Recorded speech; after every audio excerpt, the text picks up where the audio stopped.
What? Something funny.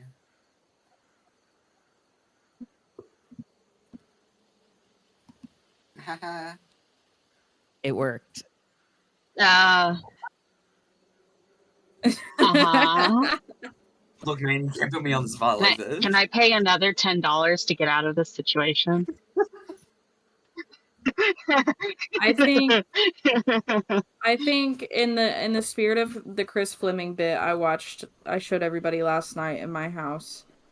If I were experiencing the Salem witch trials, I think I would be gotten on day 1 because I like to draw too much in the corners of my notebooks, and because I would linger too long staring at the ground at one spot.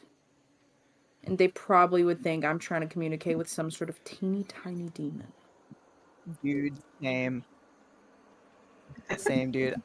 I'm talking to, like, this pigeon that lives outside my house, and, like, it had a slight limp today, and I was like, oh my god, I hope you don't fucking die. Salem witch trials, you're gone. Yeah. Crushed to death. Just like oh, Giles Corey. Julian's talking to Satan. Go. Guess what else I forgot to do is unmute my fucking self again. Ha, ha, Jesus ha. Christ. no. Glad you caught that. Yeah, I caught it now. Fucking It's funny. Ha ha ha ha. funny, haha, woohoo! Welcome everybody. Welcome back Funny to joke. Funny D&D. We're starting late today because fucking I was expecting 2 deliveries and they were all late. So we're here now. The groceries are in the fridge. The food is in the tummy. And we're ready to get started. How's everybody doing today? How's everybody feeling? It's one of those days. It's fucking one of those days, isn't it? I'm exhausted. Well, we're on Foundry now, so We are on Foundry, so that's definitely gonna change some things up. Yeah, for everybody who does not notice, the overlay is gone and or different, which is a shame. I do miss my big comfy chair, but we are on a much better program. We're no longer using Roll20. We are now using Foundry, which is lovely because it means I can open my notes without having to immediately panic and pan them off screen. No. So that the stream can't see everything. But it's great. It's a great, funny little program. We all figured it out. We all finally made it work. What's everybody up to? How about we just do a little roll call? We haven't introduced ourselves in a while, and we got a few new viewers after our funny little Waterdeep stream. So.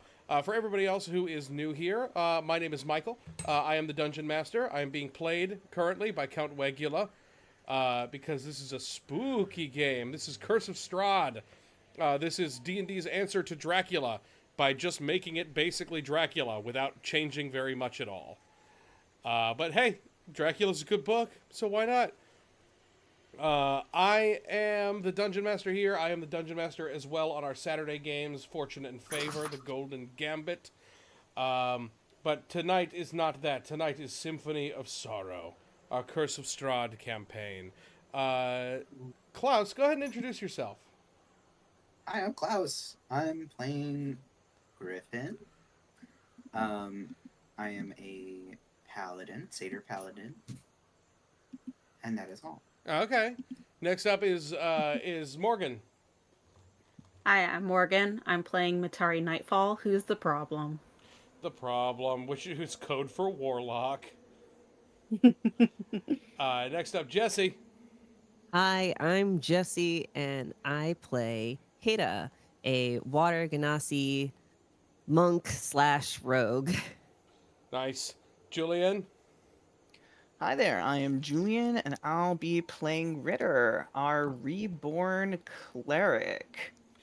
Very good. And finally, Taylor. Hi, I'm Taylor. I play Mordecai, who is our party's resident undead hunter. AKA he's a monster slayer ranger. A monster And he slayer is ranger.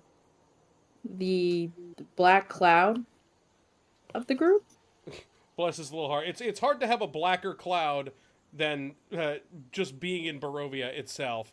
What's up, Twin Armos? Welcome to the chat. Welcome in, welcome in. Yes, that's a perfect thing for everybody who is watching. This is live. This is a live stream. Woohoo, everybody. Everybody get so excited. We're live streaming. Yay. Oh my god! Oh, I'm thank you. definitely not going to die. We are playing some D&D today. And I want somebody to tell me what the hell happened last session for a point of I'll do it. inspiration. You want it? I'll do it. Go ahead. Hang on, let me pull up my notes. I took a lot of notes last session. Yeah, Jesus, I want Jimmy to hear I Christmas. want to hear you interpret those notes. That was a hell of a God. session. There was a lot of shite that happened. Surely have not looked at my notes since I took them, so we'll see how this goes. The drama. Well, we start on a bridge. You forced him to join. We are swarmed on both sides by a zombie horde. Correct. A lot of pushing zombies off of a bridge, and it was very fun. But Hira almost dies, so Ritter does rage a little and pushes some of those undead off the bridge with a little bit of Storm Cleric magic. After the altercation, Matari is like, "Hey, Irina, again, like, we would love to teach you how to defend yourself so you don't feel defenseless." And Mordecai was like, "Yeah, I'll teach you how to use a sword." So we continue on the road to Vallaki. And Castle Ravenloft is looming in the distance, and as we get closer, we realize that his fucking carriage is there. Door open, just fucking beckoning. Apparently beckoning for Matari and Griffin to go check it out, because Mordecai and Hira and Ismark too are like, "Please fucking don't, why, God, no, what?" And there was a lot of debate and a lot of disagreement, but Matari and Griffin ended up going inside, and Ritter ended up joining them. But on the flip side, Mordecai and Hira lead Irina and Ismark the rest of the way to Vallaki. Mordecai pulls his, "I'm so haunted, and I'm so troubled by my past" card, and the "I kill things" card to get into Vallaki past the guards. Which, might I add, the welcoming committee was beautiful. There were about 15 dead wolves whose heads were on pikes. Oh yeah. At the entrance, and we were told to go to the Blue Water Inn if we want to take a rest, and then we must, I wrote "must" in all caps and underlined it, report to the town's Burgermeister Meisterburger come morning. As we're walking in, we see a stockyard with lots of locked sheds and stalls. The most interesting wagon that sticks out to Mordecai in particular is a carnival wagon. It's Rictavio's something or other. I don't remember what Michael said. Bitch, I don't But remember we what I did- said. That's why you Fuck. fuckers take notes. Shit. And interestingly, in our Taroka reading, a carnival wagon was mentioned, so it seems to be a point of interest. We get to the Blue Water Inn. We pretty much make friends with the owners, Danica and Erwin. The inn is very, very busy. We learn about husks, who are basically people without a soul, from what I understand. He says he will bring many fish to Hira for paying part of the guy's tab. Because he has run up a tab at the bar. This fish guy, man. He's a little fishy. Meanwhile, at Castle Ravenloft, Strahd set the table for everybody. They safely travel to Castle Ravenloft. They all sit, and Strahd is buttering them up. He's like, "You guys are so smart, and you're so reasonable. I want to be friends, and I want to work together to stop the curse. Because he doesn't control the mist." Oh. And there's a place of, in quotes, I wrote in all caps, "great evil" that Strahd cannot enter. Foreign people, but not the Vishtani. ... I wrote. It's a temple at the top of Mount Baratok. It's filled of dark items. And Strahd basically admits he has a crush on Irina. And in parentheses, I wrote lol. The place is called the Amber Temple. No Barovian can enter unaided. He wants us to go. And he was like, "Yeah, I get it if you don't want to. You don't have to. I mean, it's okay. It'll be fine. We'll figure it out by ourselves." And Matari was like, "Hell yeah, let's fucking do it. Let's fucking do it." And Griffin was like, "Yeah, that sounds like a great idea." And Ritter, I don't remember what Ritter had to say, but I think Ritter was like, okay, that's pretty chill. I'm a little skeptical, but that's pretty chill. We also, through that interaction with Strahd, we also learned he has a confidant in Vallaki named Lady Voctor. So another point of interest. Back in Vallaki, Mordecai and Hira learned that the Burgermeister Meisterburger is a big fan of hosting festivals. Nothing says fun in the end times like a festival, like the Decapitated Wolf's Heads Festival. Oh, That yes. sounds like a hoot. And if you don't like it, well, into the stocks you go, my friend. Because all is well. Oh, thank you. Thank you. Sorry, my dog brought me her corn toy. Oh. Can you go away for a minute? Oh, you're so cute. Oh my god. While this conversation's happening, guards enter the bar and drop off flyers for the next festival. It's called the Festival of the Blazing Sun. Because you know the sun. It definitely blazes here. And at this time, there is a huge commotion outside as the black carriage rolls up, presumably with our party members in it. Somebody said something at the end, though. Yes. What was that? I think we blew the top off of the carriage. Yes, you guys Yeah, did Ritter blew the bust the top fuck off. out of the carriage for dramatic effect. And said Ritter yelling, "They're trying to kill us." Yeah. Yes. You're muted, hun. God damn it! They're trying to kill us. There we go. There we go. Beautiful. And that is where we left off. Go ahead, Mordecai, take yourself a point of inspiration Thank for all that you. wonderful note-taking. Even though, you know, realistically, Mordecai didn't know any of that Strahd stuff. But No, Mordecai doesn't know shit or fuck. That's Let's be fine. honest. all right, we begin as a black carriage pulled by two black draft horses pulls up on the main road in front of the Blue Water Inn. And after a little bit of time, a little bit of gathering of random throngs of townsfolk, like gathering around trying to see what the hell is going on, why this carriage is here, because everybody knows whose carriage this is. After a little bit of hemming and hawing, like, well, should we approach it? Should we do this? There's a little bit of noise from the inside. I don't know what's going on. All of a sudden, the roof of the carriage explodes outwards, and a voice rings out, "They're trying to kill us." What do the three of you do now? Mordecai, for lack of a better way to put it, looks mortified. Mordecai. It was on Mordecai. fire too when it was coming in, mind you. It was what? It was on fire too when it was That's coming right. in. You lit it on fire with the three of you inside of it. Yes, yes. So it was smoking when we were coming in. Mordecai kind of slowly turns to look at Hira. What the fuck are we supposed to do with this?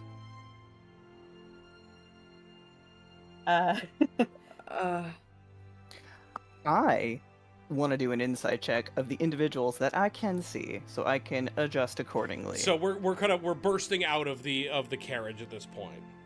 Okay. So No, that's what I mean. Is that what we're doing? Yes. yeah, Matara's yeah, I mean, scrambling out of the that's what I burning said, carriage. yeah. Yeah. Okay. You guys kind of burst out of the carriage. Yeah. Go ahead, Ritter, or all three of you, whomever. Go ahead and roll me an insight check. Let's see. Public. Whoop. Oh, Okay. Oh, nice. Oh! 23. I like the little effect that it makes when you roll a natural one. That's great. Ooh. Griffin, I think you are just kind of in a panic with the fact that the carriage is on fire and then exploded really quickly. I'm so into the role that I'm performing. that- With a 17 and a 23, everybody around the initial reaction from everybody around is absolute panic, because obviously Strahd's cart just rolled up into town and then exploded in front of them. So there was an explosion, a literal car bomb.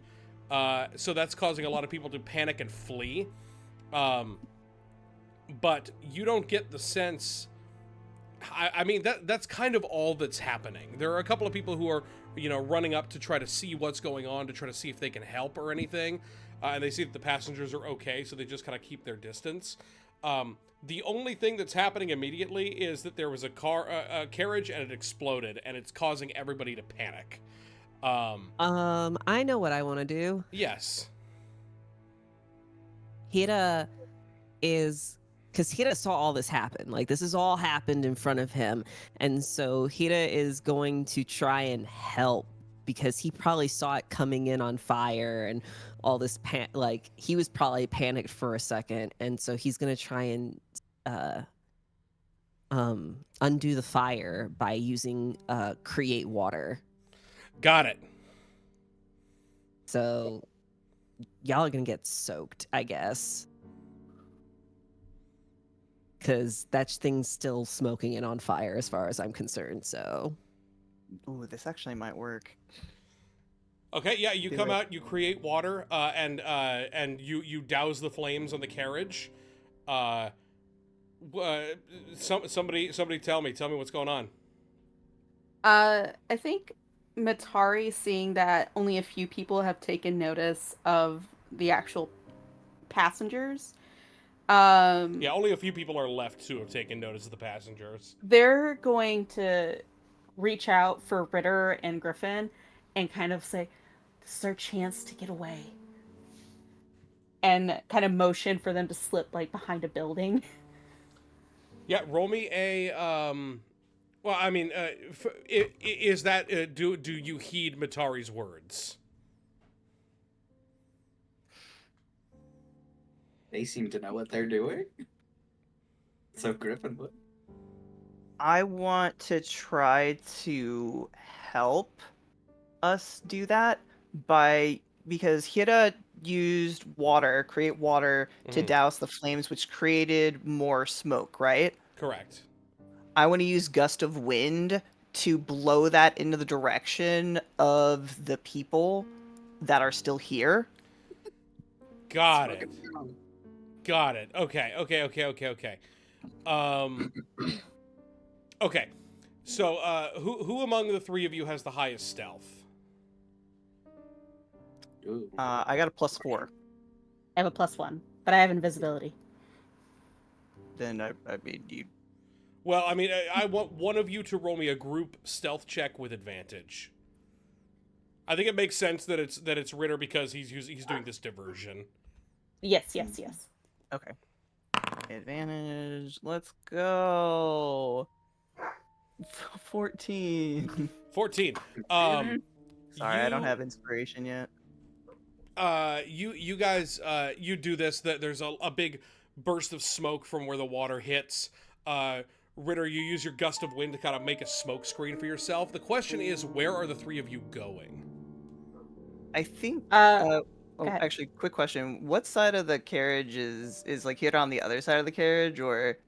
So I'm gonna say that the door, because the way that the carriage came in, it's on the side road, or it's on the main road, but the main entrance to the tavern is on a side road. So you're kind of like at the intersection where if you exit the carriage and then take a quick left, you'll be inside the tavern. Gotcha. So Hira is on the north side of the carriage where you all would be entering or exiting from. Okay.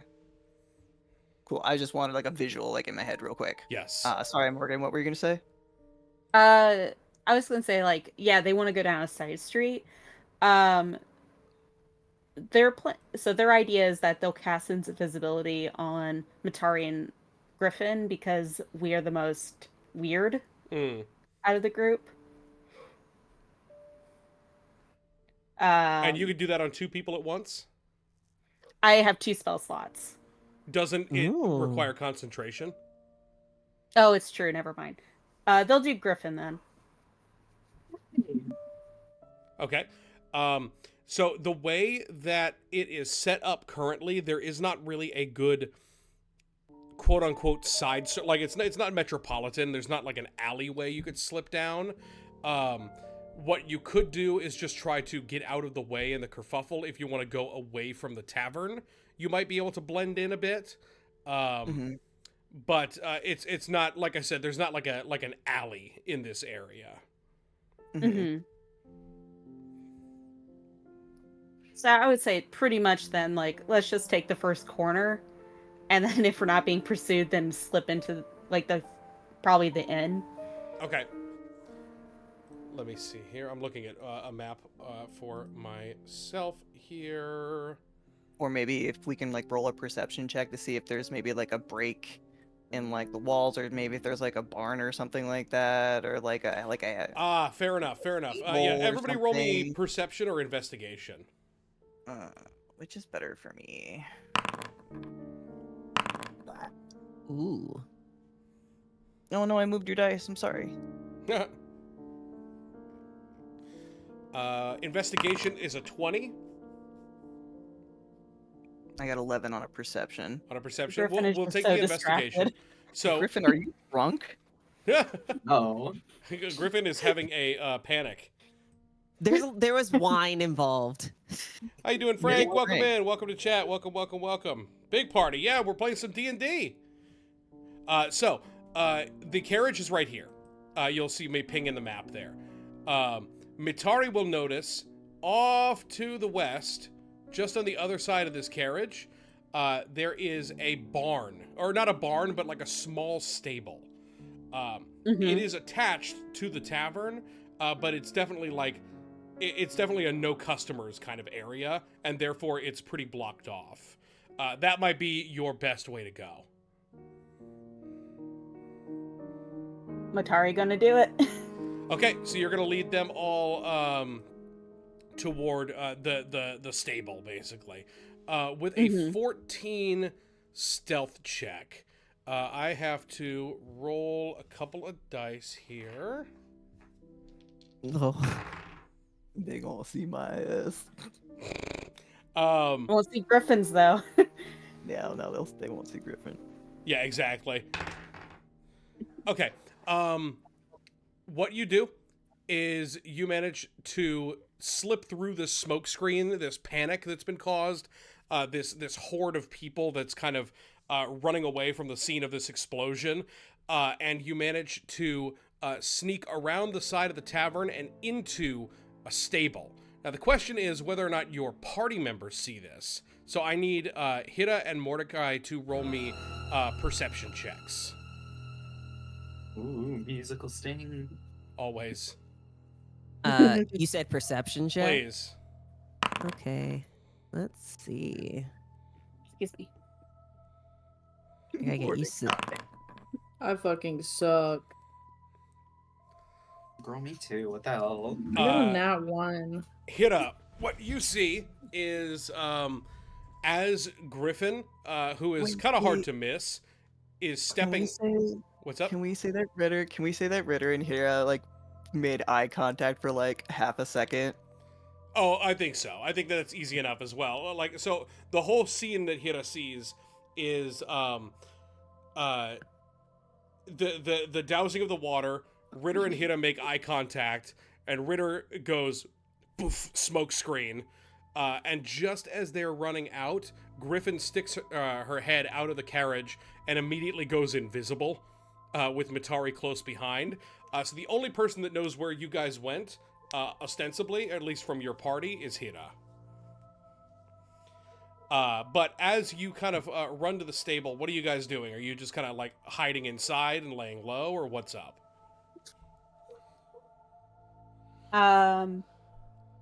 Matari's instinct is to lay low for long enough just to make sure that there's no direct pursuit, just in case. So that's our initial thing. Okay. So let me flip back to Hira and Mordecai, because the only thing that you see now is this kind of charred, smoldering carriage. I think that with the fire and the explosion, it has it managed to snap the reins from the horses, and the horses galloped off on their own. So the only thing that's left is this husk of a carriage that is standing in the middle of the road.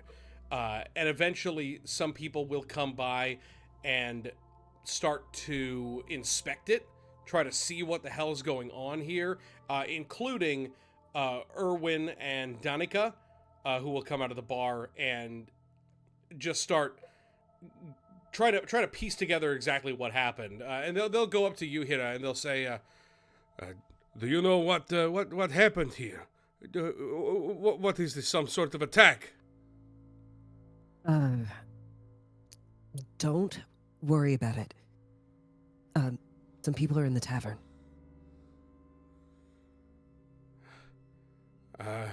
Roll me a persuasion check. Oh gosh. I'll try.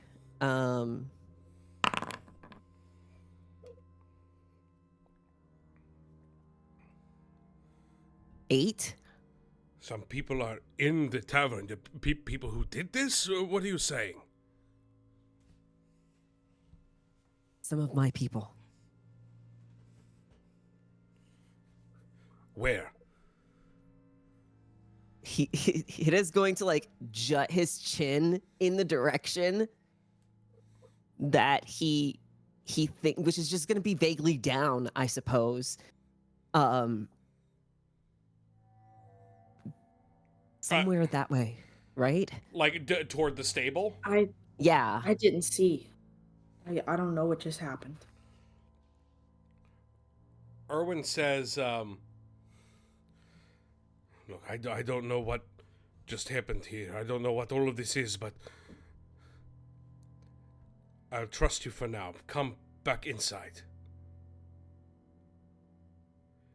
We need to clear out of here before the city watch arrives." We'll just tell them that that it just came in on fire. That, at least, I think they will believe. It's not a lie. You guys kind of sequester yourselves back in the tavern.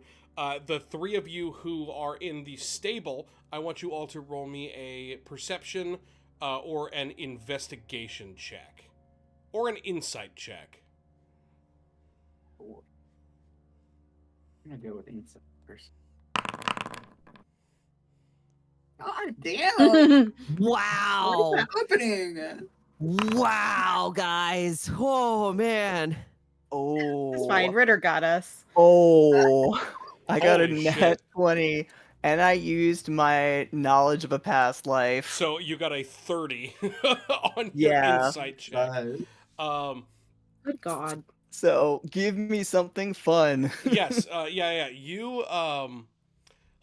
okay. Knowledge of a past life is being thrown in there as well. That is really interesting. I You used see, it for shiggles. yeah, from your natural 20 in your insight check, all the people who are kind of making their way to the Blue Water Inn are all kind of looky-loos. They're all trying to figure out what the hell happened, because it really was like an explosion heard throughout most of the town. And what you can see is there is a like a cadre of soldiers coming. Well, militiamen. Let's be real. Making their way down to the town, but it doesn't look like they're looking for anybody. It looks like they're coming over to kind of cordon off the area.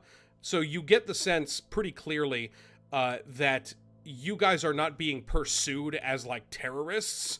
They're not really looking for who did this. They're trying to figure out what the hell happened. So it looks like you got away scot-free. At least nobody saw you exit the caravan. There is still the matter of, the person screaming, "They're trying to kill us." But who's to say if that came from the carriage or for someone else, who was in that area? It's kind of hard to say. What you do recognize with your fucking 30 is that there are a few people who are kind of rushing toward the scene, coming from, where are they coming from? Are they coming from the north? They're coming from some. They're just coming. It's the nighttime. they're coming down the main road, and you see a couple of soldiers dressed in, I guess we'll call it better armor, led by a hulking individual who Mordecai and Hira would recognize because he was in the bar not that long ago. He clearly came in, passed out a bunch of flyers, and then left. And then now he's coming back with another person in tow, an older gentleman who is kind of tall and slightly rail thin, very gaunt-looking features, in a dressing gown and nightcap, who is very, very quickly trying to, like, tie his robe around his waist so it doesn't come flying open. As they all come running down, and you recognize, for some reason, you don't know how you know this person, you recognize the burgomaster himself, Baron Vargas Valakovich, being led by his chief of security and two of his guards to come and investigate what the hell just happened. Oh, my buddy with his big arm. Yeah. I think just for shiggles, would this appeal to Isaac? Interesting. Ask that a different way. Would this appeal to Ritter's mischievous side? Potentially. There is, I would say with that 30, with that somehow recognizing the Baron is a blowhard. You know, all of these festivals are just evidence to that. You know, he is a deeply paranoid man, and he is a deeply superstitious man, and to some people, he is a deeply unintelligent man. But Okay. he is a ruthless man, which makes him all the more dangerous. But because of all of these factors, there is a chance he might be easily manipulatable. Right. Okay. So there might be a little spark of mischief inside of you, depending on how you want to try to take this. Okay. I think, Ritter, takes the time to, he kind of he pokes his head out, from the slot of wood that we kind of snuck in through. Mm-hmm. And he's kind of watching, the bounces of light coming in through the lanterns, as the brigade kind of comes in. And he kind of mouths the names. Or he only got one name, right? I'll give you two. You got Vargas Valakovich, the Baron. Okay. And you've got his right-hand man, Izek Stratsny.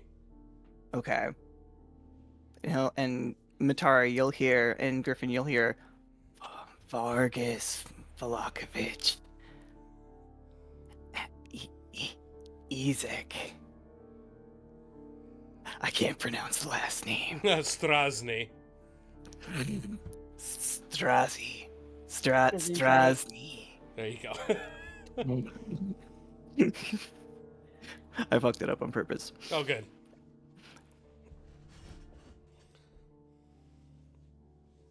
And you kind of hear like a low jingle from him. And he kind of chuckles to himself.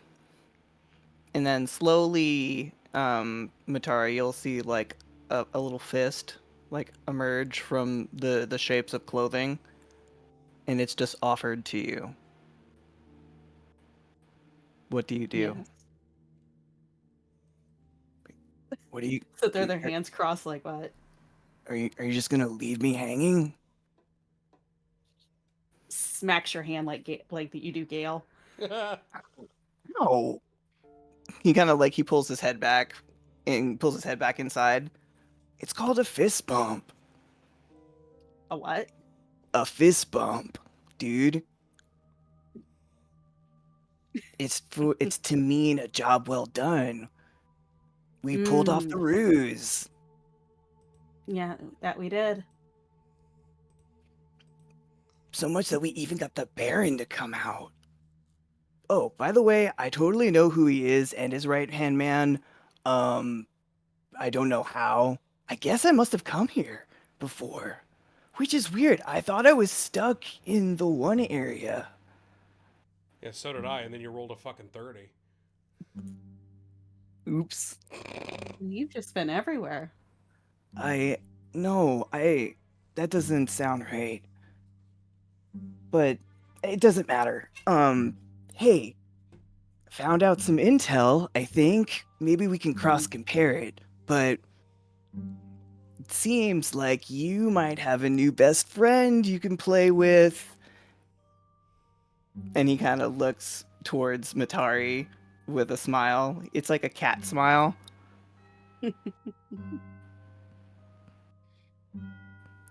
He's big and dumb, and he likes to be gassed up. But he's also super mean and cruel and powerful. They're kind of nodding. So Sounds if that's fun. something you're interested in,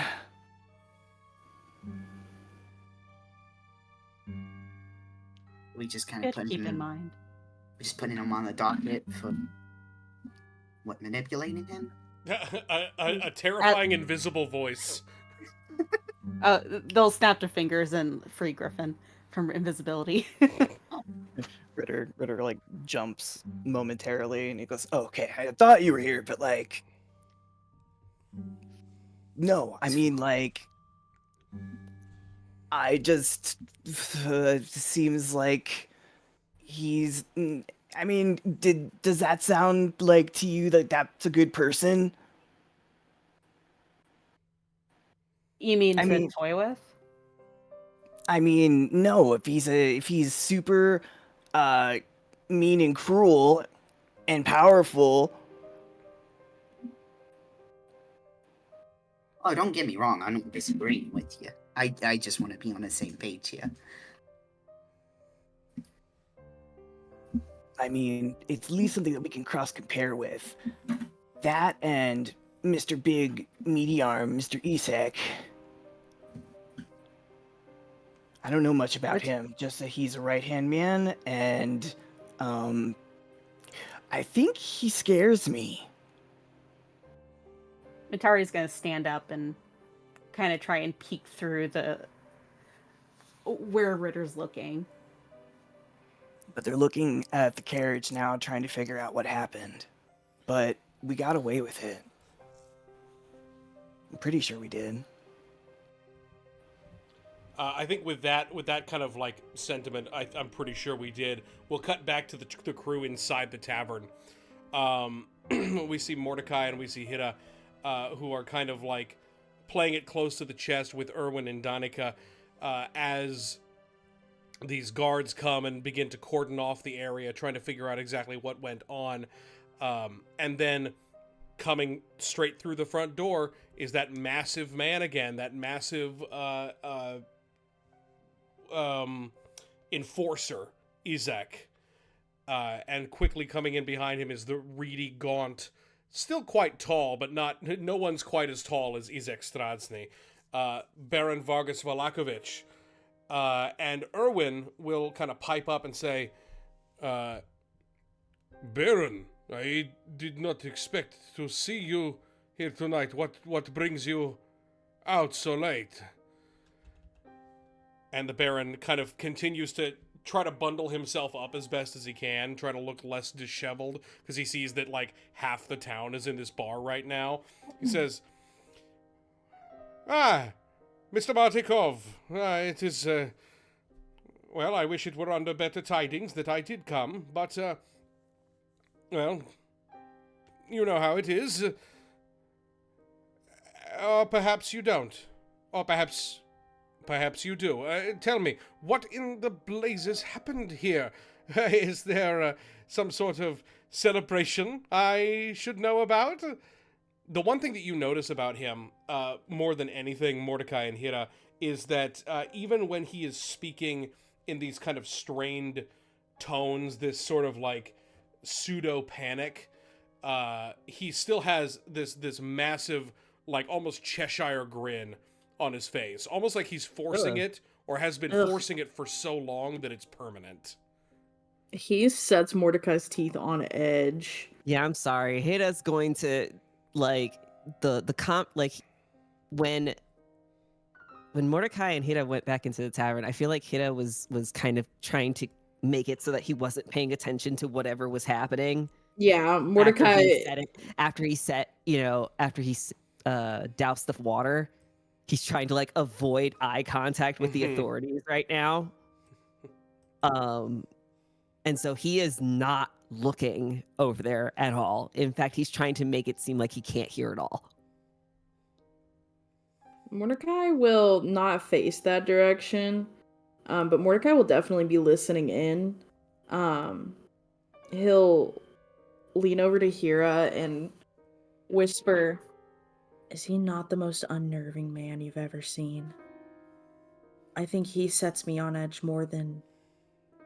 And he'll like do like a non-committal hand gesture, trying to convey Strahd. He's just so fake. Hida's going to frown, and he's going to say something that maybe like he's heard in his studies in the monastery. He's like, "Not everything is all that it seems." I want the two of you to roll me a stealth check. Oh, God. Why is Julian laughing so loud?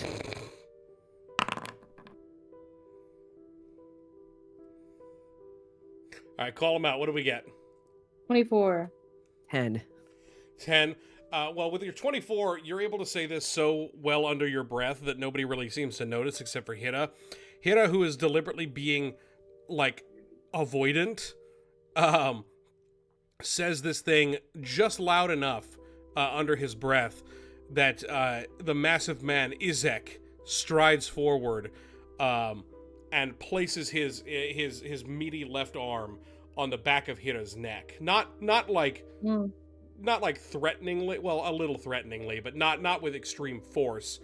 And he says, "You speak while the Baron is speaking? Is no good. Now, calm yourself, Isaac. Calm yourself. All is well. All is well. We simply need to get to the bottom of all of this, though I don't think I recognize your face, friend. Or yours, for that matter. Tell me, are you new to this town?" Mordecai will turn around to face him, straightening his posture to meet the Meisterburger. Yes, we came in this evening. We were instructed to see you immediately, come sunrise. Came in this evening, did you? After the guards had locked the gates. Is that true? No. No, we caught them right before then. Deception check. Shit, fuck. Can I pull my haunted one card? How? Mordecai is simply a troubled man, and he needs some joy in his life. Fair enough. Can I have Mordecai say something a little bit more real quick before I roll this? You go ahead. Shit. Well, yeah. Fuck. All you did say, Hira, was no. I'm really glad that I caught them before it closed, because I do need some sunshine in my life, and I've heard you've got quite the festival coming up. Okay, you can Mordecai... roll with a +3. No. Let me figure out how to do this real quick. Hopefully that worked. I got a 14. Got a 14? You say that, and the Baron says, "Yes, well, it's, well, I suppose that one might be able to bend certain rules under certain circumstances, though I am afraid that new people being in town on the day of whatever in the world has happened does strike one as a bit suspicious. Wouldn't you say, Izek? And his grip slightly tightens around the back of Hira's neck. Very slightly. And he says, but, as you say, we could all use a bit of sunshine in our lives.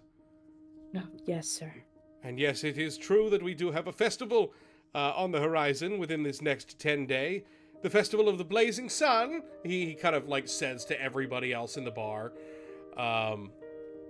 Like mark your calendars, that kind of vibe. And he says, but I'm afraid that I am not here to promote the festival. I am here to figure out exactly what is going on. And do forgive me, my new friends, but as you are the newest to the town, perhaps there is some light you could shed. Would that be correct? Hira's going to shrug off What? the hand that's on his neck. Like you said, we just got here. We've been in the bar since we arrived. And then we, just like everybody else, heard a commotion, and there was a flaming carriage, and Hira here helped put out the fire.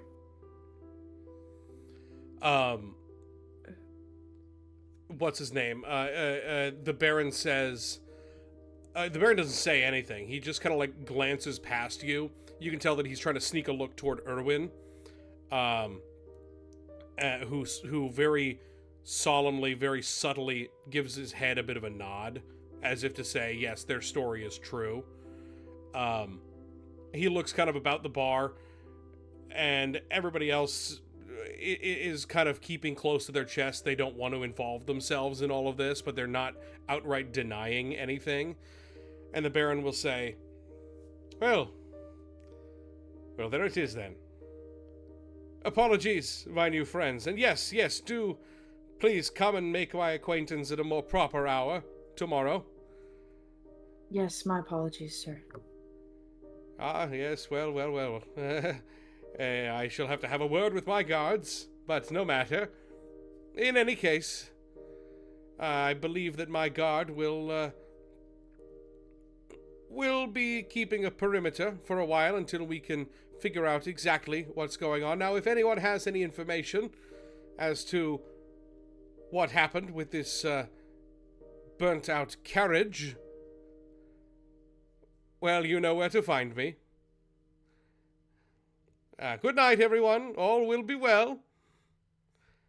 And he kind of gives a bit of a nod and a bit of a bow, and then he wheels on his feet, gives a little bit of a snap of a finger, and Izek will no longer be trying to kind of get your neck back in his grasp, and he will turn and he will leave with him. The guards will be there for the rest of the night. Just the normal militia. Questioning people, investigating the scene, trying to figure out what happened. But while the two of you are there, and after the Baron leaves, Erwin says, now, my friends, I think it is time that we have a discussion. Yes? Mordecai's posture kind of... He hunches back over a little bit, and his theater face is gone. We need to A discussion sounds nice. meet back up with our friends because we need to know what they know. Well then, perhaps you can introduce me.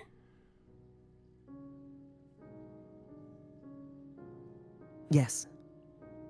And We will we'll cut explain. back to the folks in the stable. As you're kind of laying low, waiting for everybody to go, you will eventually see the Baron and Izek make their way back up the road. The only thing that you see in this stable, everybody roll me a perception check. Or the three of you, rather. Ooh, baby. Let's hope we don't roll low this. Boop, boop.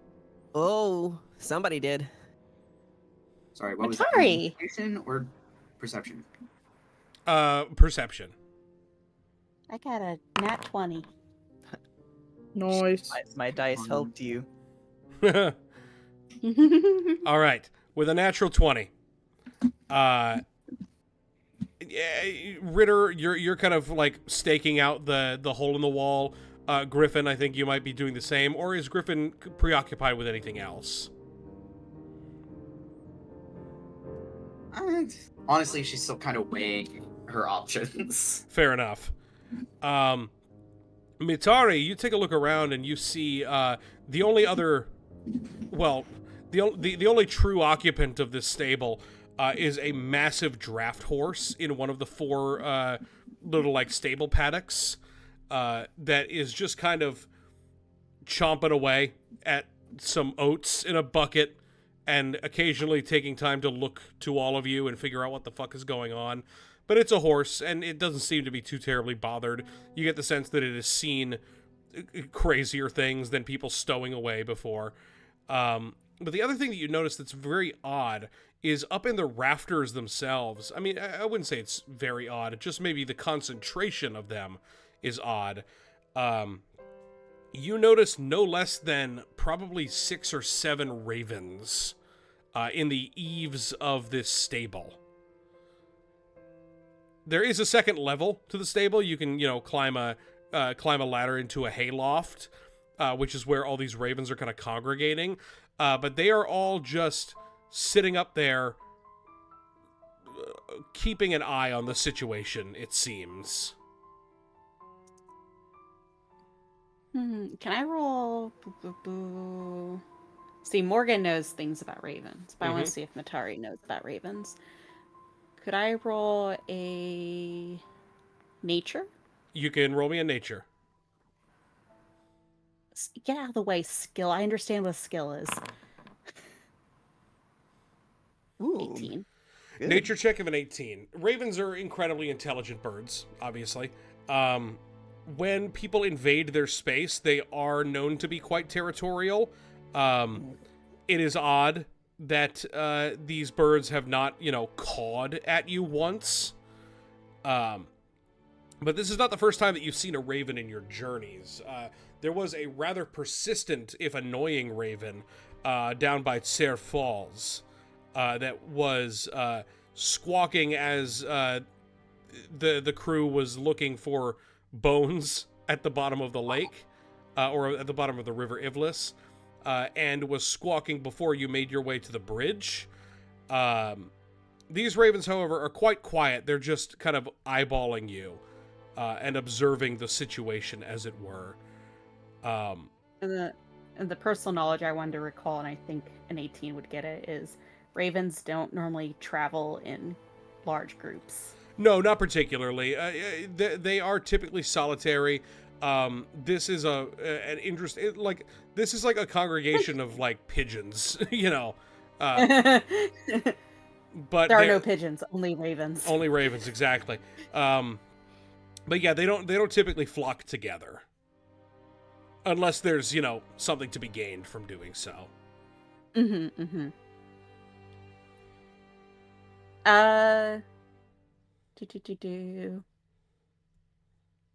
Matari, what's the word? I think they're gonna climb up to the second story, because one, it's a good place to hide if people come in. And they're gonna offer some of the bread that they stole from Strahd's, not steal. Strahd gave it to them. Right. Some of the bread that they took. Gotcha. You plastic lined a bag. Yeah, no, they literally at the end of they just kind of did the whole arm sweep of like, I don't have rations. I'm taking rations. Let me see here.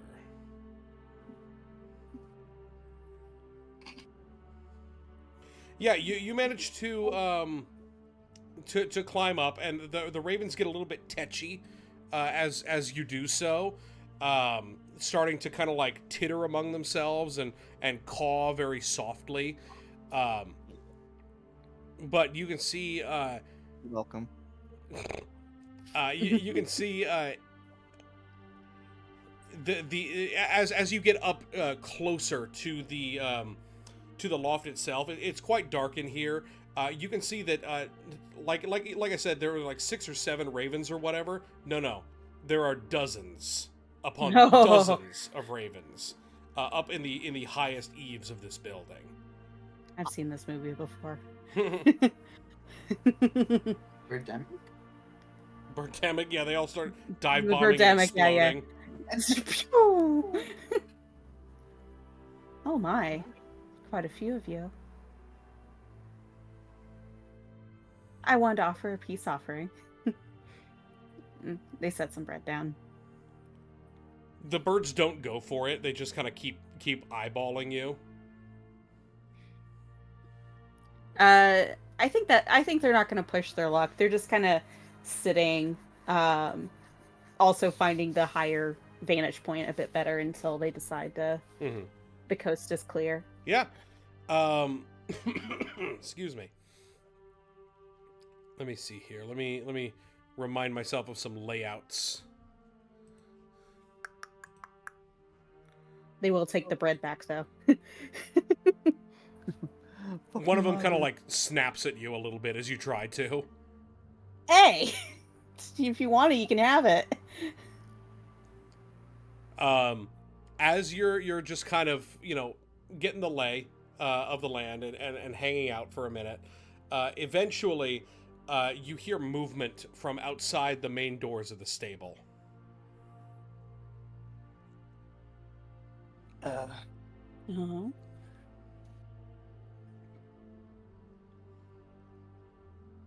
What do you do? Yeah. Is this a footstep human movement? Correct. Or is this... Okay. Griffin's gonna try and hide somewhere. Matari's gonna, bring their flags up, poised to, duck back into the ravens if they need to. Mm-hmm. But for now is not hiding. Ritter's gonna step outside the slip, and he's gonna move, I guess what would be the equivalent of his movement speed around the corner of the building to see if he can hear who it is, to see if he can hear people. Okay. Yeah, you make your way out from where you slipped inside, and you move to the corner of the building. Roll me a perception check. Okay. I'm getting ready for Blades in the Dark. No.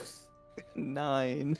9. As you kind of slip over and poise yourself to try to take a listen, you can hear no mumbling or no talking of any kind. You just hear footsteps, and by the time you kind of clock that, oh, nobody's really talking right now, I can't tell what exactly is going on. Rounding the corner, you see a large bearded man with a streak of white in his beard and in his hair. As he kind of rounds the corner and almost bumps straight into you. What do you do? Ritter is going to put his arms up very quickly, and because I think because he doesn't know if this is a worker or if this is another one of the people who is with the brigade, because they don't do I see their outfit? Yeah, they appear to be wearing just normal clothes. They don't look like they're wearing any kind of armor, but then again, the militia is not very well armored either. Okay, but do they look like they're wearing militia clothes? Not necessarily. Okay. So if Ritter is seeing if Ritter is seeing like a normal like common clothed person, he doesn't necessarily want to hurt them. So he just throws his arms up and kind of twists off to the side, and he's just like, "Oh, hey, sorry." And he tries to play it cool. Roll me a performance or a deception. We're gonna go with deception. And I'm also gonna add. Now he's gonna use knowledge of a past life. What? Oh, another natural 20. Jesus Christ. Yeah, And- you. I mean, the way that you're kind of dressed too, you look a little bit like a vagabond, for lack of a better term. So he just kind of like, puts his hands up for a moment, like I'm not gonna hurt you or anything, and he says, "This is private property, friend. This is no place to be hanging about. It is dangerous out here." Oh, yeah, sorry about that. Yeah, I'll be going. Where's the direction to the tavern? This is the tavern, son. Well, I mean, like the main entrance. Sorry, I'm a little lost. I do not recognize your face.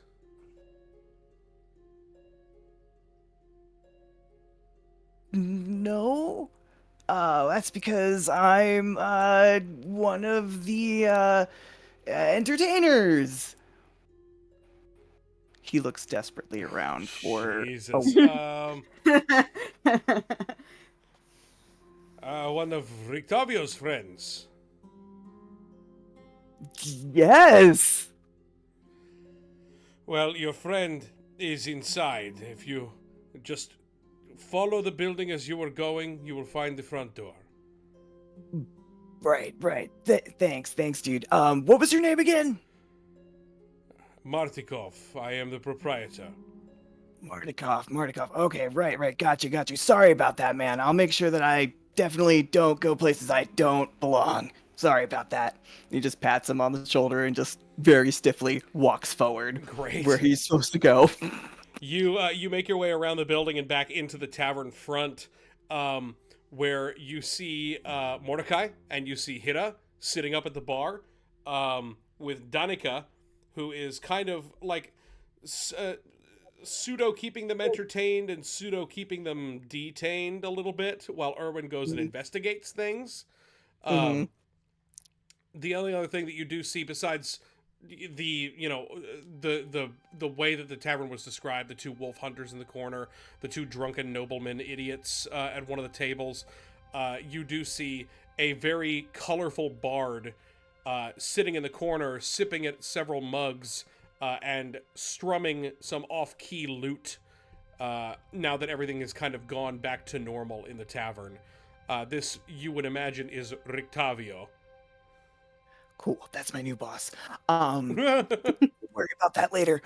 He makes a beeline for Mordecai, Hira, and kind of just slaps his hands on the table. He's like, "Hey, cool. Glad I found you guys. We need to go to the stables and save Mitari and Griffin, because there's someone at the stables." And I went to go see who it was, and I ended up running into the proprietor of this place, and I said I was an entertainer, and now I work for Rictavio. Mordecai is going to give a very tired look to Hira. Oh my god. Okay. You guys. Okay. You sit here. Are you okay? And he's Me? going to look you up and down to see if you were on fire or anything like that. No, Ritter's fine. Stay here. stay with Mordecai. You said the others are in the stable, right? Yeah. We'll get everybody together and we can talk, okay? Mm-hmm. And what is Hira doing? He's going to go to the stable because the others are still in the stable, right? They are still in the stable. As you kind of like get up and turn to go, Danica finishes pouring a draft and says, "My friend, I think it might be best for you to wait until my husband gets back, don't you think?" There are, he's, some of my friends are over in the stable. They might have lost their way a little bit. Oh, Erwin will find them. Don't worry. He'll bring them here and we'll all have a nice chat. Right. Can I insight that? Go ahead.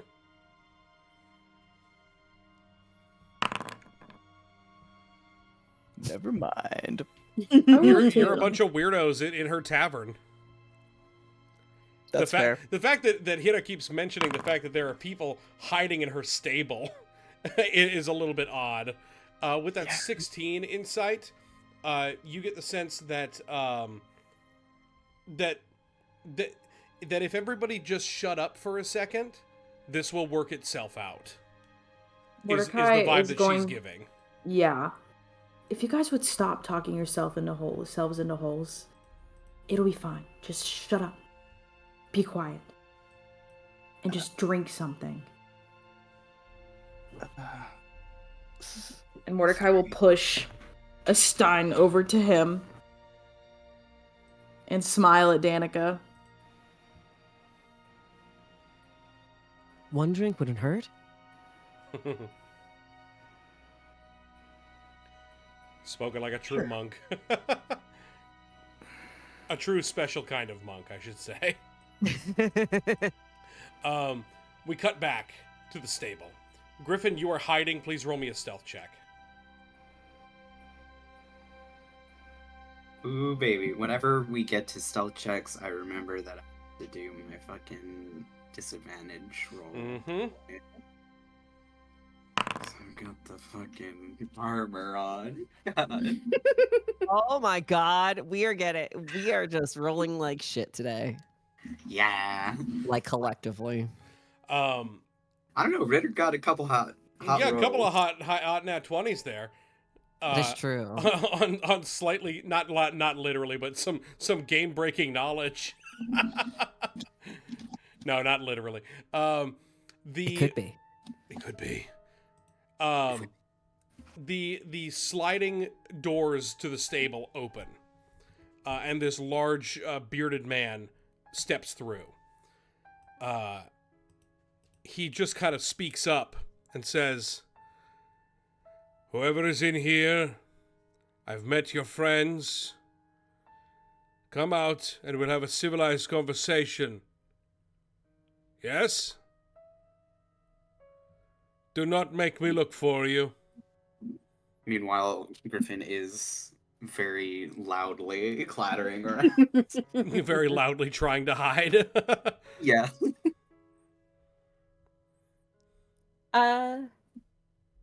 Yeah, Matari will take the bread back and climb down. What were you doing up there?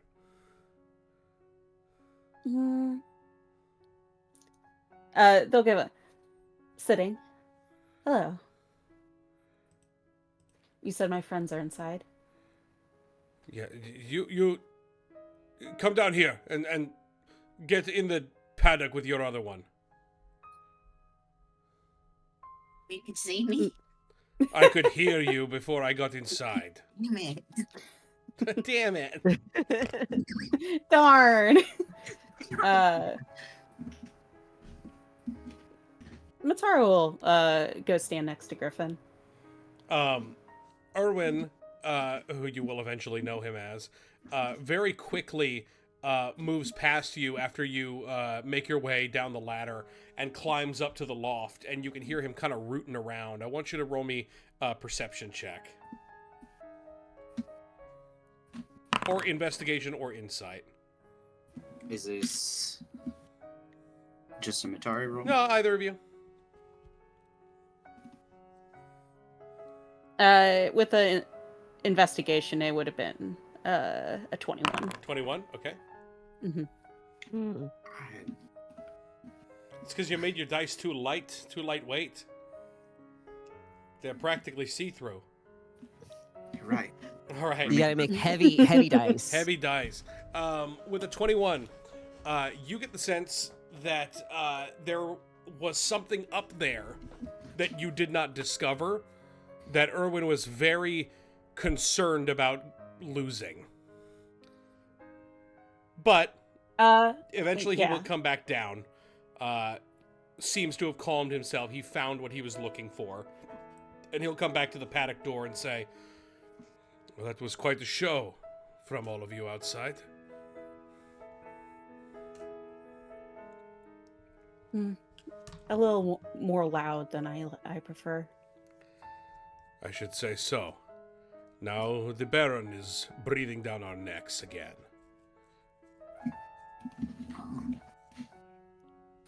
Sorry. From what I saw, I doubt it would be someone I'd want to have his hands on me anyway.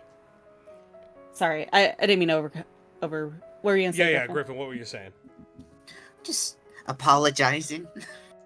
Hmm. Sorry about that. Just, I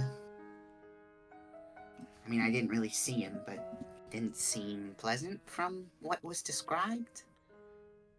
That is a fair assessment. Now tell me, besides your ranger friend, the monk, and the traveling performer, are there any others in your retinue? No. Mataro thing. Isn't our ranger the performer? No, I think he's talking about Mordecai. The ranger, right? It would I seem see- there is some confusion as to who you associate yourselves with. No, the Burgermeister from Barovia arrived. Well, I suspect. You are all together with young Ismark, yes. Yes, he is still in the tap room after having watched that pyrotechnic show. Which I trust, as you say, was not intentional. But since there is some doubt as to who you are and who it is that you travel with, I suppose we could have ourselves a bit of a conversation, yes? My name is Erwin Martikov. I am the proprietor of the Blue Water Inn. And you two are trespassing. I was just following the lead, honestly. Yes, Griffin was. I dragged Griffin in here. Griffin's nodding very frantically. No crime for Griffin. I didn't break any rules, I promise. Barovia is not a place to be indecisive, young one. Especially for one such as yourself. He kind of looks Griffin up and down and notes the hooves and the horns. Not so much Mitari, just Griffin, weirdly. And he's not saying it in like roll me an insight check. Alright. She still looks a little bit scandalized, like... Yeah, oh, kinda sure. covering up a little. It's an insight. Jesus God Christ, damn. man! Yeah, you Wow, even Griffin. changed your dice. I thought maybe that was... Oh. Damn. You don't know what he means by that, but you have every right to be scandalized if you would like to. She's covering up her goat legs a little bit. He notices you doing that, and he says, "Please, I am not like those in Kresk. You come from Kresk, do you not? A little ways. I mean, I'm sure, this'll come up in whatever conversation we're about to have, but I'm from out of the mists, fog. From beyond the mists. Yeah. Along with some of our, retinue. Huh. Tell me, what is your purpose here in Vallaki?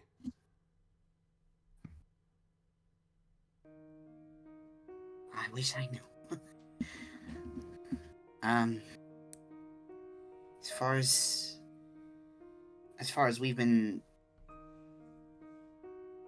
wanting, just to get, what was it, Ismark and his sister over here, just for... You seem uncertain.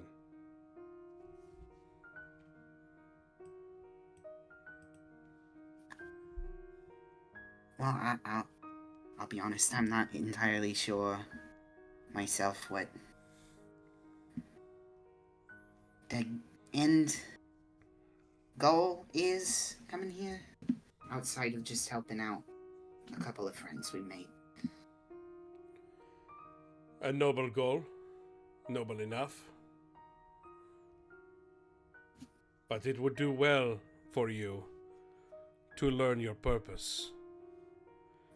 As I say, Barovia is not a place for the indecisive or the meek.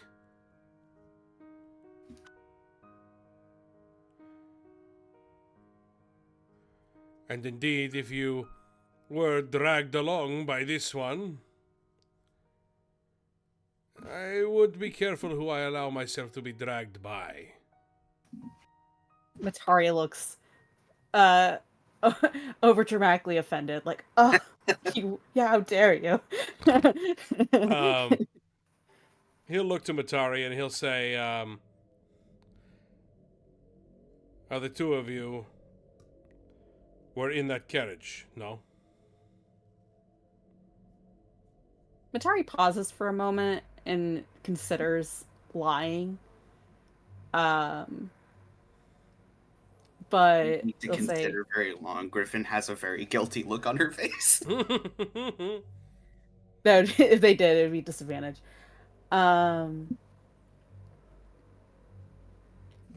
Yes, we were. That means you come from the castle. Visited, but not in origin.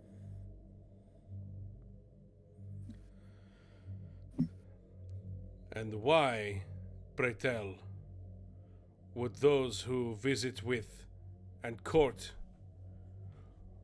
with the Count, why would they come to Vallaki, I wonder?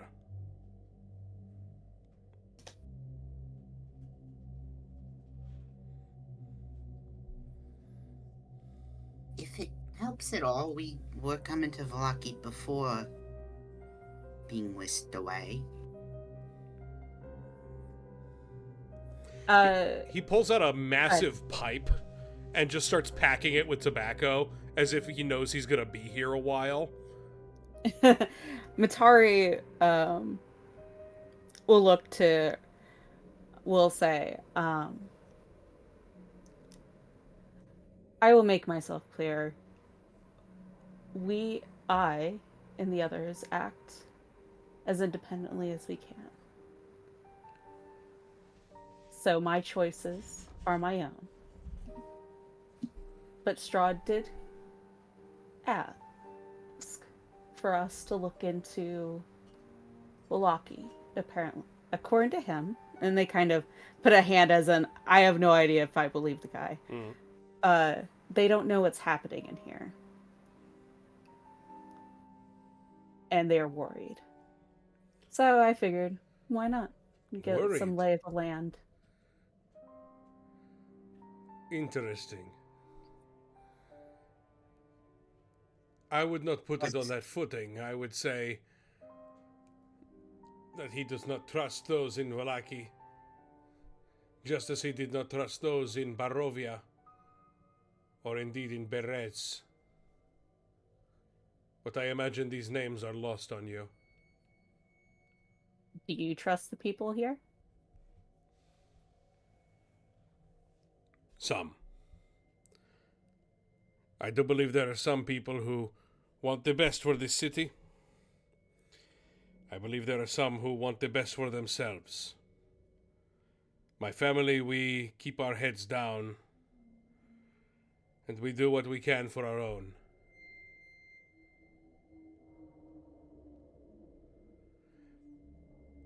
Which occasionally will mean assisting in current affairs, shall we say. Matari's eyes light up at that. Oh, do tell. I do not think I will. Mm. You speak to me with honeyed words. I ask for the truth, and you give it in halves and quarters. If you are to be staying under my roof, as it seems is the only option for you, being that you are not from here and have no other friends in the city, I believe I am owed at least that.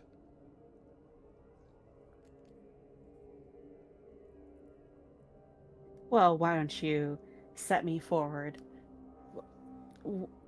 What do you feel I have half-truth to you?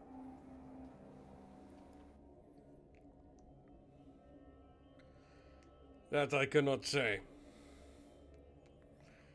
But poking around in my stables, causing that fireworks show, you have an air of deception about you. So forgive me if I am not immediately swayed to your words. Fair enough. The whole carriage thing was, granted, was my idea. It was from how Ismark behaved at the idea of Strahd rolling up in his carriage and being seen with it did not seem the best way to gain safety here. Wise enough, if indeed you are not working directly with him. I see no reason to believe that you are. But one must be careful for anyone who treats with the Count in his own home.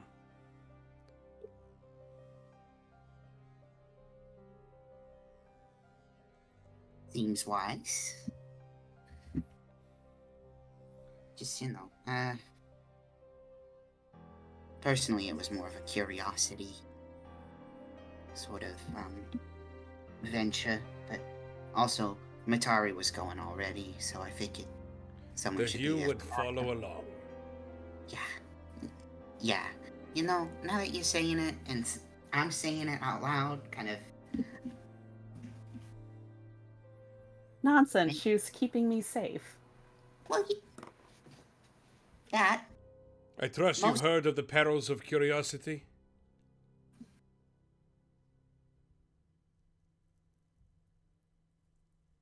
I've heard. Curiosity Its kills the cat. association with cats as well. Yeah. Just a very,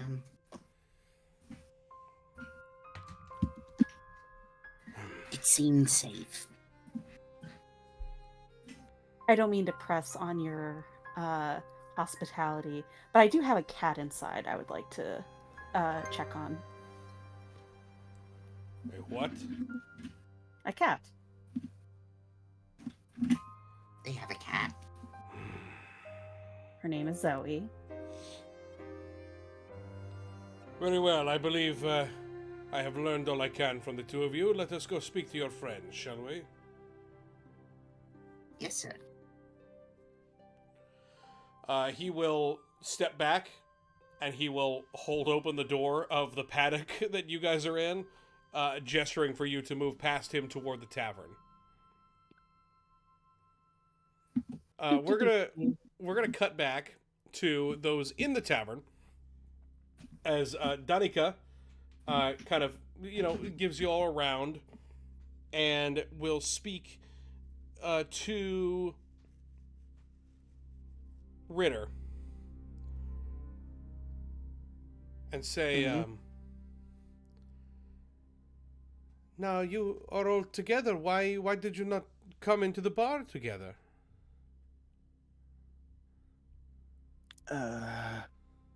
Ritter is sweating profusely over the rim of his glass because Mordecai said in big growl voice, "Shut the fuck up and drink your glass." So Ritter is sipping his glass and he just kind of looks at Mordecai and then looks at Donica and then looks at Mordecai again and then kind of looks at Mordecai again.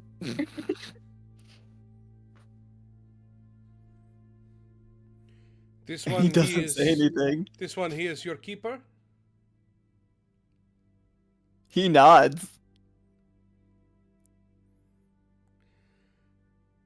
Then it seems you had best get a better handle on your boy.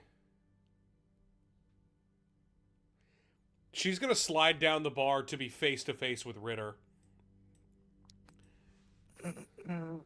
My dear, I have had many different types of people come through this place. Some that I recognize, some that I do not. Most of them were better at concealing the truth, I must say. Why were you in that carriage, boy? Oh, that's what you want to know. I can tell you about that, but he's really mad at me, and I don't want to make him more mad. And he just slowly puts the glass down. I was getting intel because I'm here with Ismark to destroy Stuzzy. Oh, There you are, Taylor. hi. Oh, were you trying to Sorry. talk before? Oh Yeah. no! Lol. I didn't know nobody could hear me. It made for no. a dramatic moment. In moving spots to a more comfy back spot.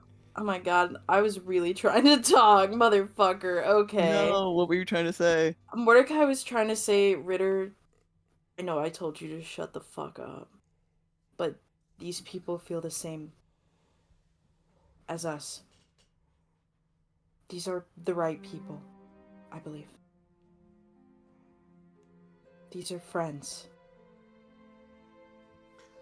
Very touching, I'm sure. Now, boy, why were you in that carriage? Great. I was getting intel actually. We're here with Ismark to defeat Stuzzy. This name I do not know. That's what we call him because we're not allowed to use his actual name, right? Bad omen or something. Everything about this place is a bad omen. A made-up name will not keep him from seeing you. Right. But like we were getting like intel and stuff like that.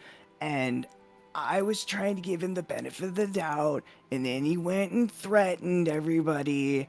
We're like, I don't know if he was threatening everybody, but he was definitely threatening me.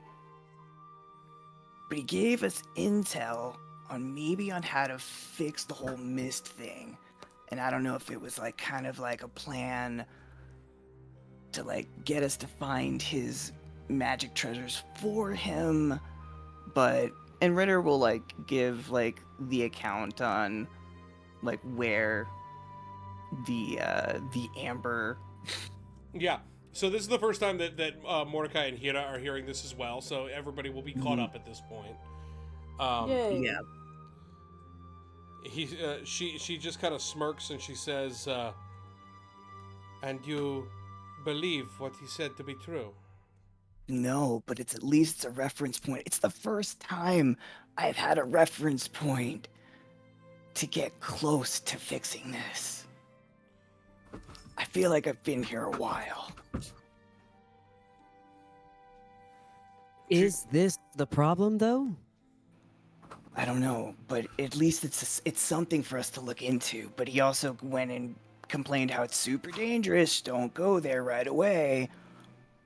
Like reverse psychology or something? I don't know. He's acting like he's on our side, but I highly doubt that. right, And I hope right. you don't think he's genuine. I don't think he is either, but I mean, I think there's some people that might think that he is on our side. I don't know.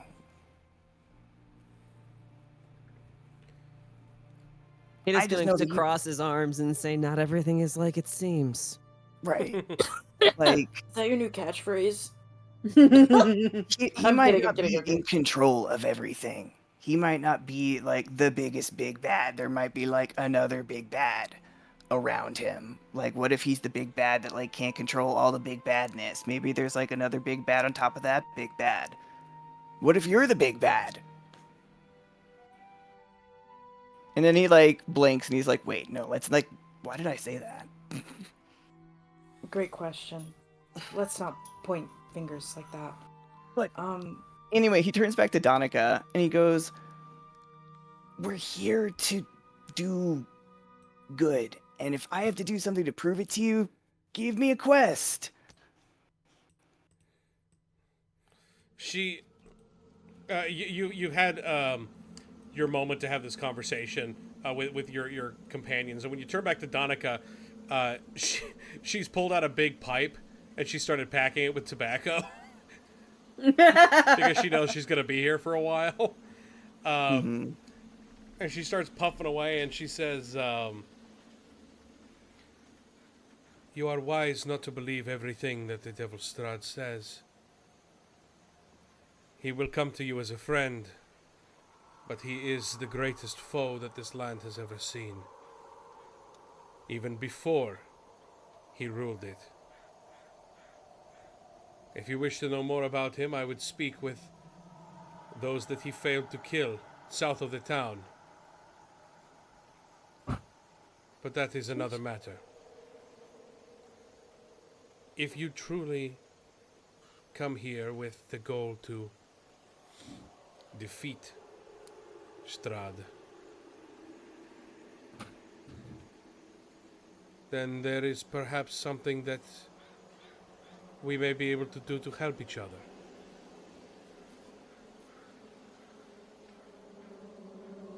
But what would that mean? in the meantime, I take it that you all will need rooms for the night.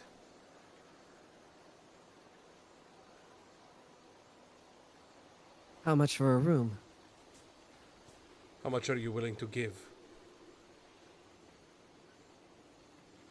You get the sense she's not talking money.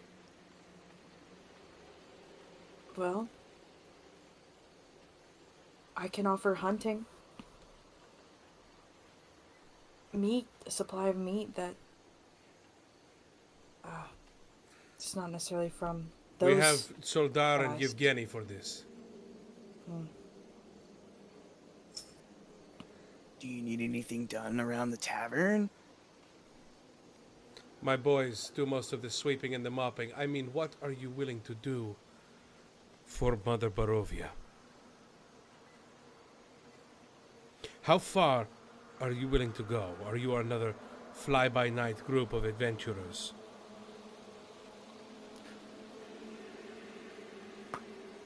Mordecai feels a deep pang of, I wouldn't say pang. Sounds bad. But he feels a deep streak of camaraderie for these people and for this land, because he knows what it's like to be lorded over by something that he can't control.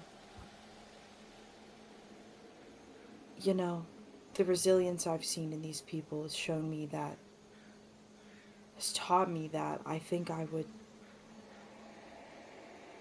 go until I couldn't go anymore. Till it is finished or I'm finished. I want that thing dead. You hear? Roll me a perception check. Oh my god. The It's three like of you you. could hear a pin drop. Perception? Yeah. Ooh. Let's fucking go. 21. shit. Oh my god. Now he can have his funny moment. Very good. Very good. You hear from the other side of the bar just a very slight.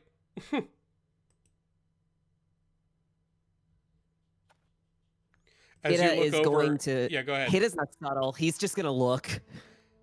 Yeah, you look and you see a very colorful man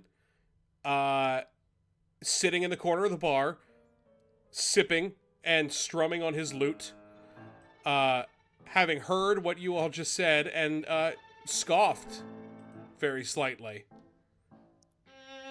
Wait, that's not Rictavio, is it? Of course it is. No, my bro, don't betray me. You hear this. What do you want to do? Is conviction funny to you? I don't think the conviction is funny. I think false conviction from those who cannot follow through is very, very funny. Mordecai just stares. And what are you supposed to be? Rictavio is Rictavio. Rictavio is not anything other than what he pretends to be. He is a bard. He does not pretend to be a great grand hero. He knows that he is trapped here like everybody else, and he tried to make most of it. With an out-of-tune instrument. Great, got it. Very, very talented bard. It is only out of tune if you do not know the song Rictavio is playing. I don't know if you know the song you're playing.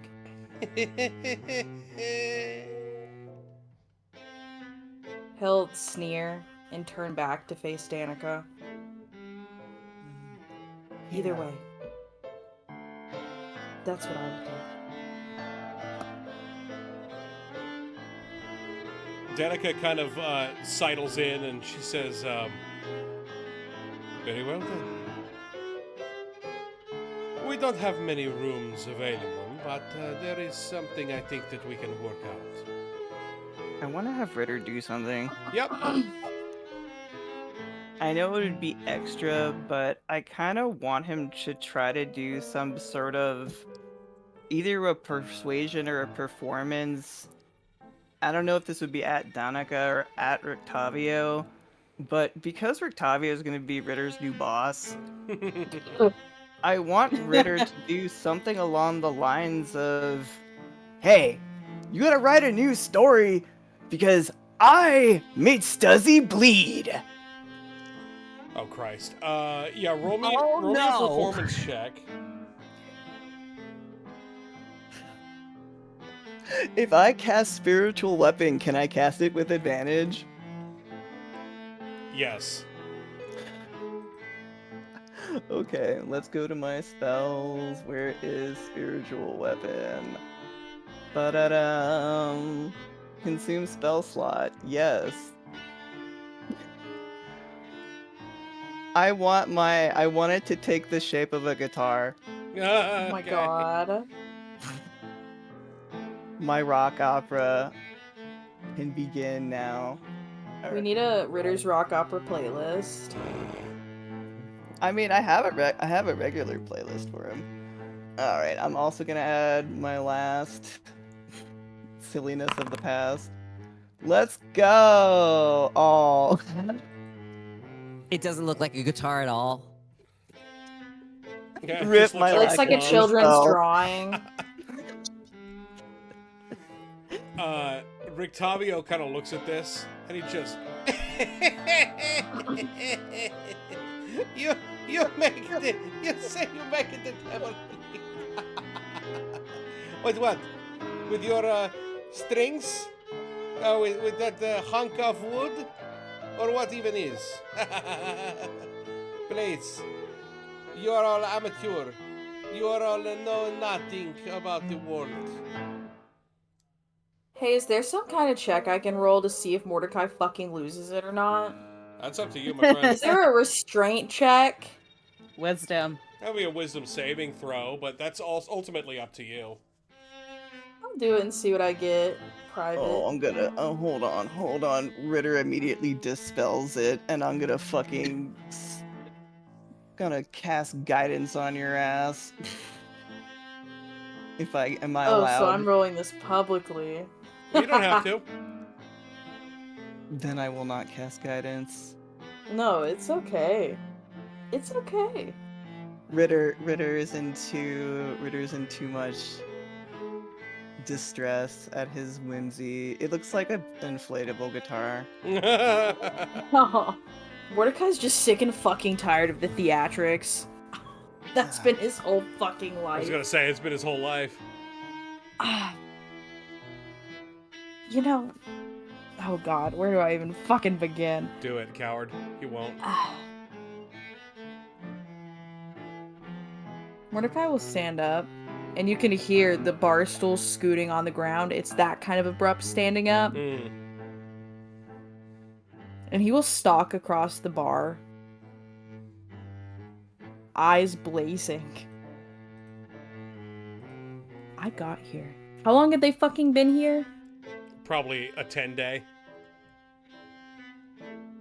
I've been here for a little over a week. And somehow, some way, you have managed to outclass every single monster we've seen, every single fucking villain we've seen, as the most annoying goddamn motherfucker I've ever seen. You call yourself a performer? Prove it! Prove it! I grew up in a fucking theater troupe, so put on a show! Why I need to put on the show when the clown is here in front of Rictavio? Ha ha ha ha ha.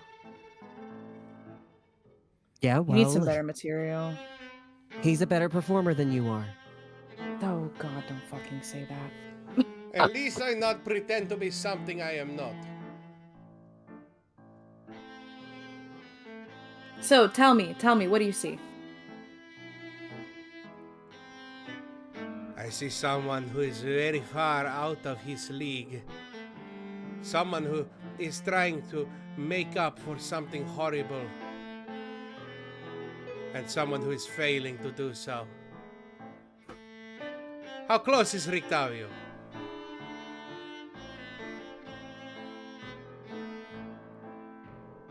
Mordecai will feign genuine thought for a moment. Seeing as how I've managed to help just at least a few people, I don't think I'm quite failing.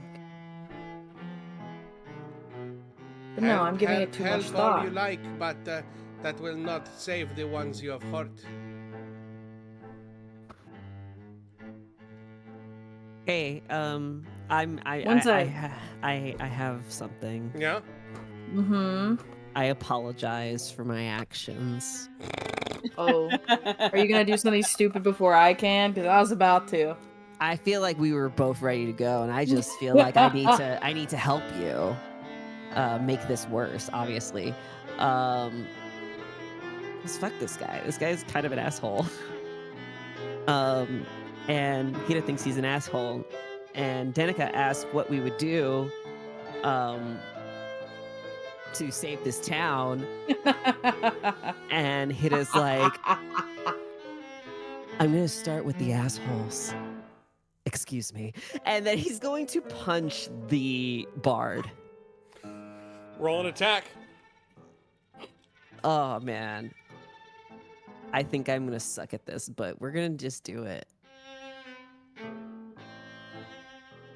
Would you say it's coming out of nowhere? No. Okay. Oh. Oh my god. Why? You take a swing.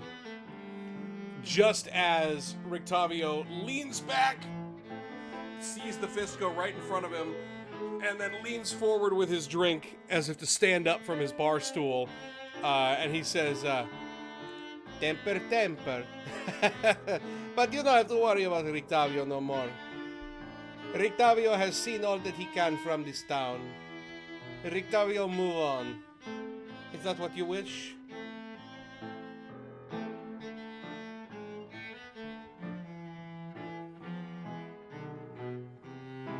Mordecai, seeing what almost transpired, it's a little sobering for him. Hira, we don't need to waste our time on this. We don't need to get ourselves into more trouble because of a fucking clown. Let him jingle off miserably into the night, hopefully to never see him ever again. And Mordecai will put a hand on your shoulder, Hira, and try to guide you back to the bar. His hands are trembling. He's going to look at both Mordecai and Ritter, because really it was kind of like this guy was like being an asshole to them, and he's going to look back at Rictavio and huff at him before turning around and going back to the group. Mordecai's nose is like scrunched in anger. He will. Oh, go ahead. Yeah. I think Ritter kind of like watched passively as like that kind of escalated very quickly from like, I'm gonna do silly performance stuff, and then it escalated like as quickly as it did, and I think like he just kind of like unsummons the spiritual weapon, and I think he just kind of goes to Donica, and he just looks at her kind of seriously, and he goes, What do you actually have to do? Like, seriously. Around. That'll prove it, that I want to do something to help around the community. I tried to do what I could in the last town I was in. Let me try to help here. I can't do funny performance stuff, but maybe I can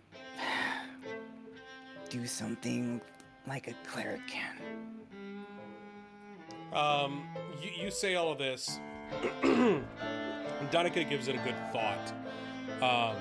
Just as Rictavio kind of makes his way up from his stool with his lute in hand and strides toward the front door, which opens to see Erwin, Mitari, and Griffin kind of walking in. And before even Donica can say anything, Rictavio kind of like speaks over his shoulder. He says, you know, it is a shame that you cannot perform, boy. I was looking forward to a new member for my troupe. Perhaps we see each other in another life, yes? And he kind of like makes a gesture for the people walking in to get out of his way. And he kind of shoulder checks Griffin as he makes his way out of the bar. Who the hell do you think you are? He just like starts whistling a little tune as he makes his way down the road. If Mordecai sees this, he will growl and clench the edge of the bar. Bane. Nothing pisses me off more than people like that. God. Roll me a wisdom saving throw. Oh, Christ. Oh, okay. Yeah. Ooh, but hang on. Let me figure out how to get back here. There we go.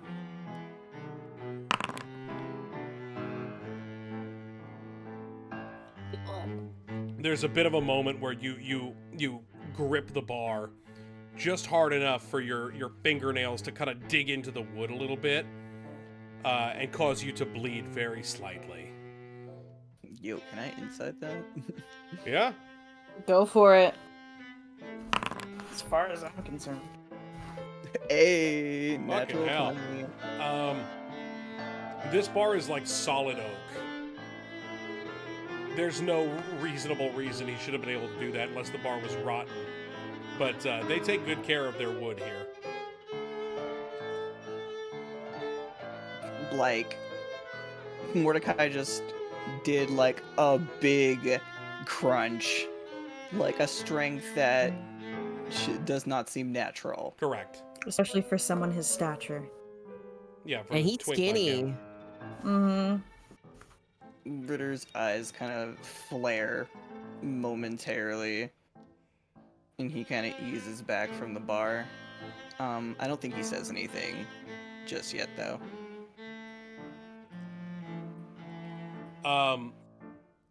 Danica and Erwin meet up together. They share a few quiet words. And basically, there is no more conversation to be had for the rest of the evening. They will hand you a key to a large suite of rooms, and say that in the morning they will be able to speak further. But for now, there are too many people. It's not the right time. But that you should go and make good on your promise to speak to the burgomaster in the morning, and then they will be able to have a conversation once you get the lay of the town a little bit better. With that, you are given a key, and unless anyone has anything else they would like to do tonight, speak now, speak now. Mordecai wants to talk to everybody. Okay, we will have a conversation then. You make your way upstairs to your rooms, and Zoe, who was surreptitiously hiding under a table, slinks out back to you, Mitari, and you are able to there you collect her. Erwin seems slightly disgusted that there was a cat in his bar. You wouldn't like her other form. he kind of like at that a little bit, but he'll let it go. Where's Irina and Ismark? Ismark and Irina have already gotten a room for the night and have gone up to bed. Oh. Because I forgot that they were here. Matari wanted to They're rub in probably the "I lived, bitch" I in their lived, faces. We'll say that your rooms are connected to theirs. That's fair. So they have gone up to their rooms, but not necessarily. When you go up to your rooms, you will see Irina and Ismark there in the common room. It's like I just forgot they were there. It's like fair.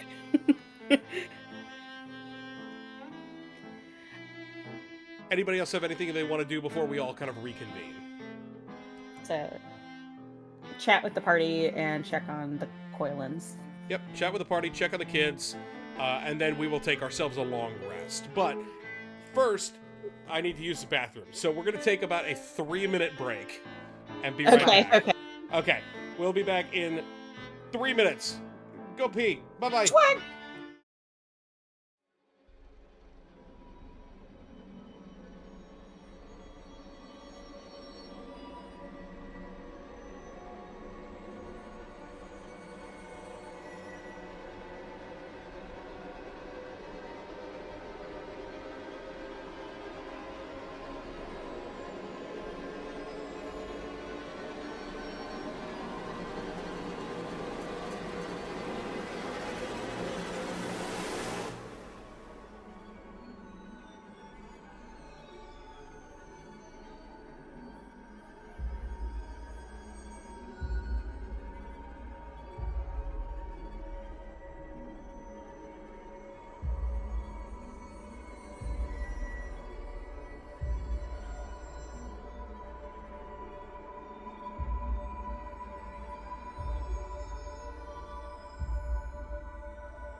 Echo? Somebody say something funny so we can transition back. Penis. Why do you keep asking You us can't that? say penis on stream. Why not? Can I show my Because- feet? No, you can't show your feet on stream. Is that better or worse? All That's actually worse. Can we start an That's OnlyFans? directly against the TOS. Damn it. Can we say, Wait, can we wait, really? can we start Yeah. an OnlyFans and it's just like our animated toes? No, Oh, God. no, that's Just- bad. Just draw Ritter feet. It would get No. so bad. It would. Ritter needs to put the piggies away. Does Ritter have shoes on? I can't remember. He can't afford shoes. Someone should buy him shoes. This is like that Christmas shoes song. Don't fucking mention the Christmas Shoes song. Why do you God. hate it? I fucking despise that song with everything in me. Me too. It's so fucking bad and so sad. It really is. Like, why the Baby heck shoes fucking- never worn. I almost said that today during a program. And I had to stop myself because I would have laughed after I said it. There's nothing worse than laughing at your own joke. It's not even a joke. It is. It feels Get like fun it. socks. Yeah, seriously. Alright, everybody, we're back, in case you couldn't tell. We're back in the game. Hi. Talking about fucking toes and shit, because of course Hi, we do. Barbie. Okay, my friends. You all meet up in the evening. Up in your suite of rooms where Irina and Ismark have been basically pacing ever since the cart disaster, the carriage disaster. They probably looked at it outside. Yeah, trying to figure out what the fuck happened. But when you all five make your way back up there, they are somewhat relieved. And Irina kind of runs forward and says, "What in the hell's happened?"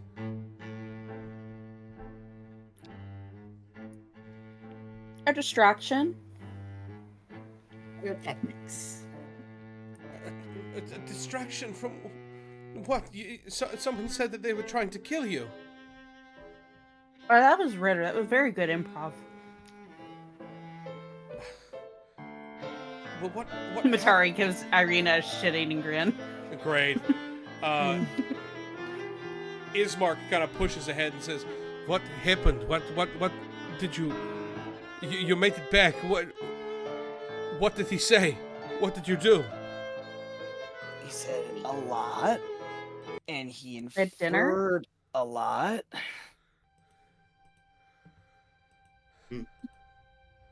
Nothing was poison, in case anyone was wondering. So what? Well, He that's just good, at invited you least. there to have a nice meal and a chat? What did he say? Gave us some leads, I guess. Leads. Things he was wanting done. Leads to our deaths? He, Undoubtedly. what's the word?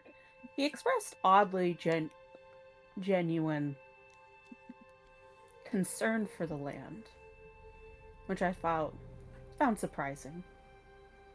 Well, it was a trick. It was a lie, obviously. Well, he also, again, didn't poison any of that food. I have some if you'd like some. It's actually really good. But That's very good. Has like a loaf of bread in his in their mouth. Mm-mm. It's really good. You should try Everyone's some. eating in a circle. it's what he said. It's the interesting thing is I've traveled a lot and I've encountered a lot of different ruthless people, and a lot of them feel they do have the best intention, and I believe Strahd to that point. But he asked us to help dissipate the mist, and possibly a place to do that. And what of Irina? What did he say? Oh, he totally has a crush on Irina. Matari kind of like kicks Ritter. Ow. Nope, was definitely gonna be straightforward with that. That's kind of the vibe I was getting too. There was confirmation to Ismark's paranoia that Strahd is an admirer of the lady. I knew it. I told you this, Irina. He wants... Gods know what he wants. And he's definitely paranoid about Ismark, just in the same way that Ismark is paranoid about Stuzzy. So, they definitely have the whole, brother paranoia, the boyfriend to be paranoia back and forth to each other. Also, he threatened me. Ismark spits on the ground and he says, What did he say to you? It wasn't what he said to me, it's what he didn't say to me. And he just looks at him. And I don't know if I can try to do like an inference check. What are you trying to convey to Ismark? That he was the threat. Like, he was the warning. Oh, like, sorry, that who was the warning? That Ismark was what Ritter was warned about. I see. Yeah, go ahead and roll me this would be a persuasion check. Okay. Blech. 15. Ismark kind of like squints a bit, like he can't really quite grasp what you're trying to convey to him, but he, or rather, he understands what you're saying, but he can't quite believe why that would be. Is this something that you're trying to keep quiet from everybody else, or you just don't want to say it out loud? Yes, he's trying to keep quiet in front of everybody else. Okay. Ismark just... what? Oh, yeah, sorry. No, you go ahead. I was gonna say, if other people wanted to, like, roll to notice that, I mean, I wouldn't mind. I'll roll. Would that be an insight? Yeah. Yeah. Can I have advantage because I was there? Oh, yeah. Yeah, go ahead. Thank you. Thank you. 19.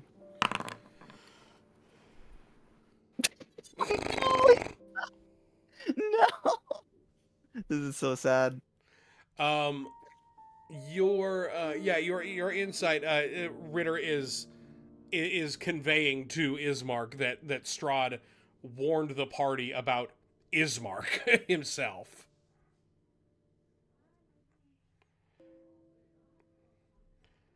And Ismark kind of like shakes his head and he says, You surely don't believe a word that he told you. None of it. No. And then Ritter, like, steps forward and then grabs his arm.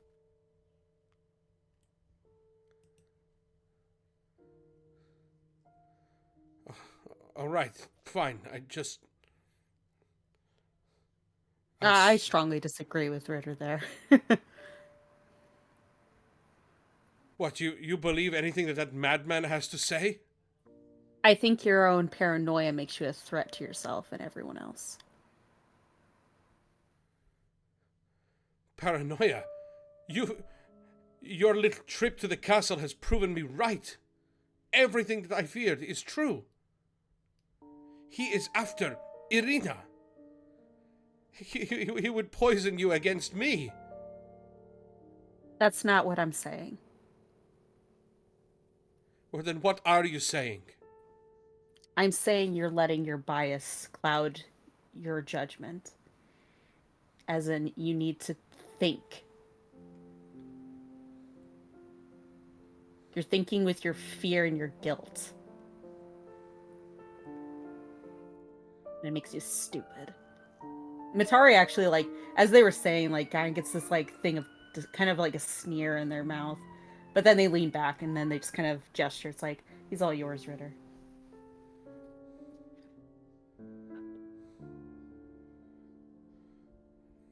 Yeah, Ismark Well, just kind of stands there, slightly stunned at all this. well, as far as I'm concerned, we should probably investigate what this location Strahd talked about is. Right. He could say names, and we don't know what it means because we're not from here. So anything we should take with extreme prejudice. A gram of salt. It is all that I ask is that we try to be smart about this.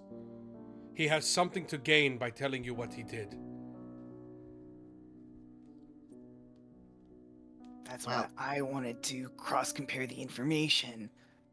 And maybe get it tattooed on my arm so that way I didn't forget it if I died again. Oh, I can help you with the stick and poke. Oh yeah, you still need to do that. But we'll worry about that later. But and then Ritter like shakes his head as if he like suddenly remembers that he's mad at Matari Yeah. because Matari made their sibling upset. Before And all then that, No, go for ahead. it. No, go for it. Before we investigate that, might I make a suggestion?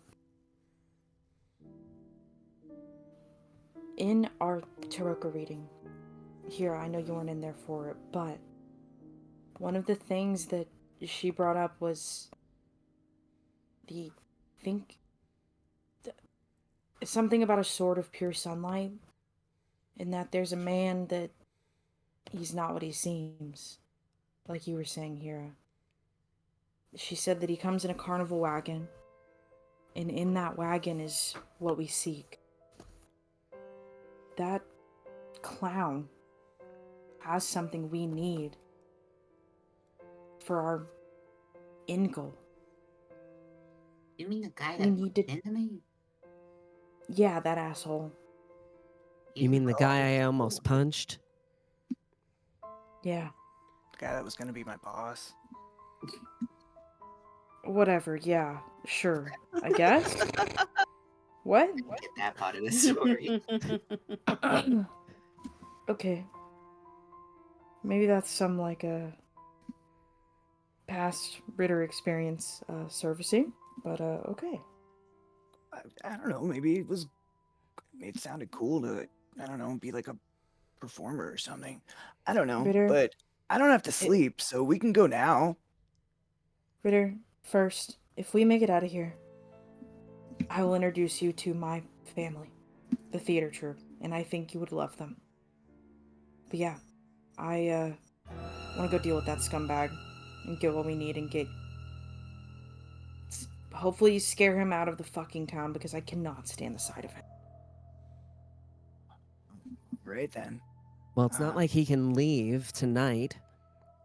Based on what everybody's saying, it sounds like it's very dangerous at night. It'll be like shooting fish in a barrel. Right? Okay. We still have the morning. We have to meet with the burger man. Oh, yeah. Him. Kira, I We might need to remember come up him. with like a plan before we go in, just as like a precautionary measure. What with the whole I don't know if I want to make myself known to him. He's kind of a cunt. Ritter, you said you remember him? He nods his head up and down. I remember him, and I remember Isek. His right-hand man with the big monster arm. What do you remember about them? Well, I remember about our burger man is that he loves to have his ego stroked. So if you pump him up, he'll probably love you, but don't really piss him off, because then he'll probably not do some great things. He kind of he squints as if he can't exactly really remember, where the mean and the powerful comes from, but he just knows mean and powerful is there. Well, considering that he set up a festival where they just paraded around a whole bunch of dog heads, wolf heads. Oh, yeah. So, I've- I told Matari that if Matari wanted to try to like get in and figure out what was going on in Velaki that way, but if Matari doesn't want to get to know him that way, I mean I don't blame him. I'm not opposed to it. It's just he just seems like Well- you know what? Never mind. Risk. Let's. He's- They kind of have this moment of like, why not? Let's go. Well, well, all things considered, he knows that me and Mordecai are here. He He's might already not not know that safest you one three of are us. here anyway. So That is true. if you get out before the morning comes, there won't be any guys looking around for you. They'll definitely be looking for us, though. I think I made an impression. We both did, unfortunately. I mean, if you guys keep a low profile, we run the risk of you guys getting found out, or at least Matari getting found out, and then that could lead to some serious issues. He was already pretty displeased that we were here so late. Is it sort of a you have to talk to him kind of thing? Or Yeah, apparently. The Oh. guards, when we managed to get in, told us that we had to see the Burgermeister first thing in the morning. And then the burger man told us to meet him in the morning as well. He's expecting us. He was And- really, really mad when he came in to investigate the burning carriage.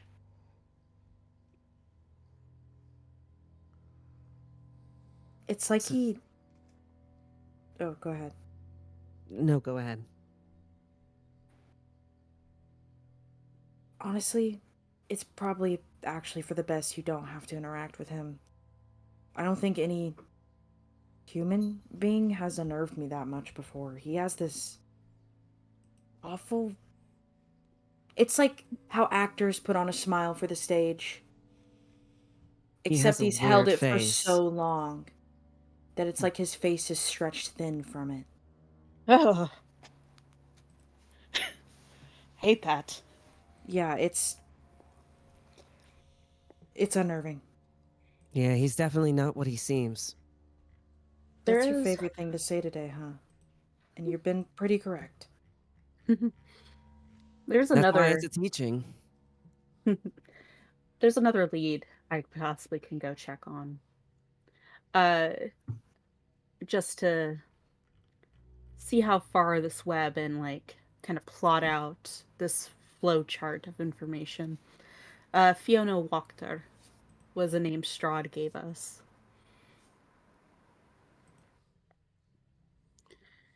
Because Like- something we haven't. Go ahead. Oh, I was sorry. Finish explaining.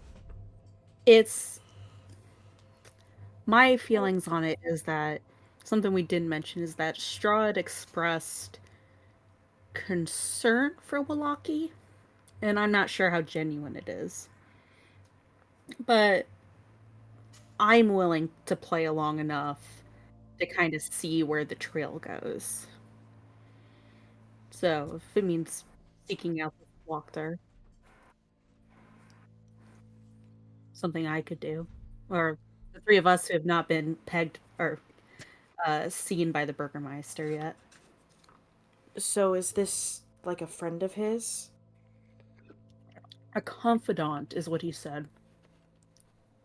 A professional friend? What profession? The secret kind? I guess I don't really know. Information, maybe. Probably. She probably keeps an eye on the town for him. And gives him updates. Because I highly doubt they like when he shows his face around here. Look how they reacted with the carriage. I mean, Yeah. if you were in their shoes, wouldn't you react similarly too?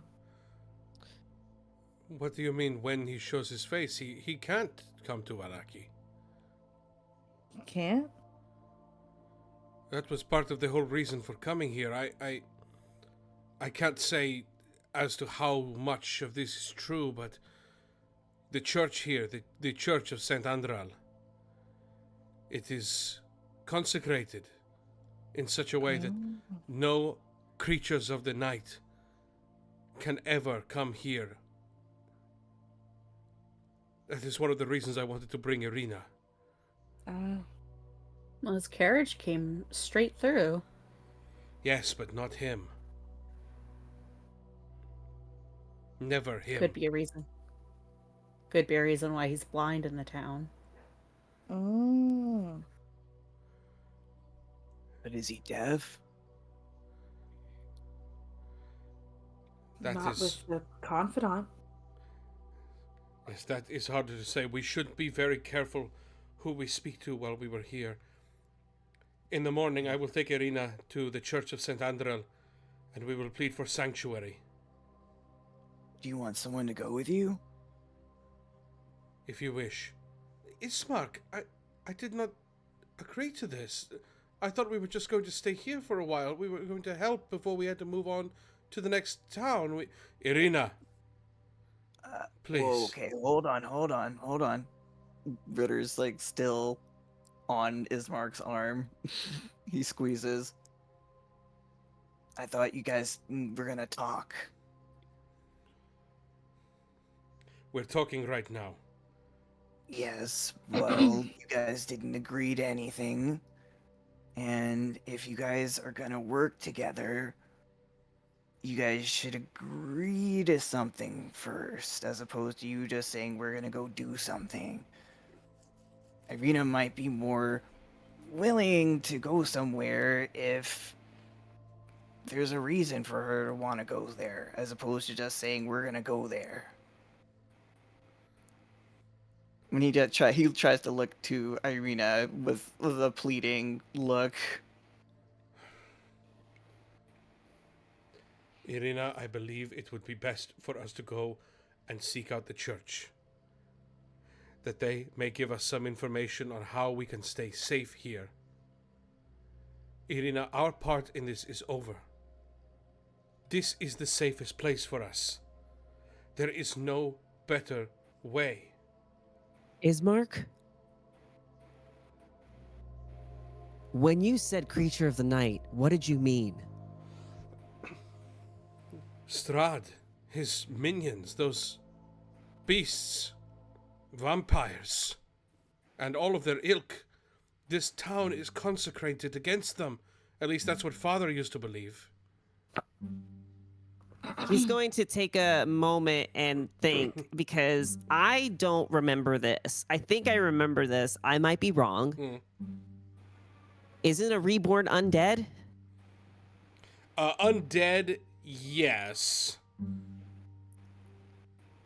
Undead, yes, yeah. And if this is supposed to be consecrated ground, right? And no monsters are supposed to be in here, and creatures of the night include undead, and Ritter's undead, and he's not burst into flames. That's potentially a hole to poke into it, yeah. I mean, I'm a cleric, maybe that's it. Ismark, Ritter said that he... I don't think it works. That is nonsense. Vallaki has never had an incursion from Castle Ravenloft before. Father said that this was always the safest place. This was always where we were to go if things got too bad. Do you think that the people around here are acting like they're safe? Governance aside, there are no monsters in Vallaki.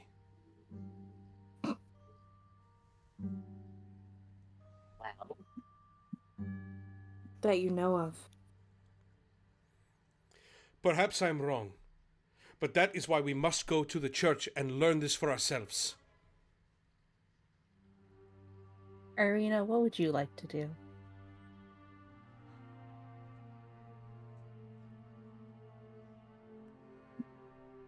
I don't know. It seems that there's very little that we can do to help the people of this town and until we know what this town is. So yes, I will go to the church, but only to learn about this consecration and to determine how safe this place actually is. If it is not safe, we move on, and not because I need to find somewhere safe to hide for the rest of my days. We move on that we may find a way to make this place safe, Ismark. That is my condition. Fine. As long as we are going to the church tomorrow. We'll speak to Father Petrovich, and we will learn about the consecration on this town. Any of you are welcome to come if you would like. But this is a big town, and there are many things that we need to do.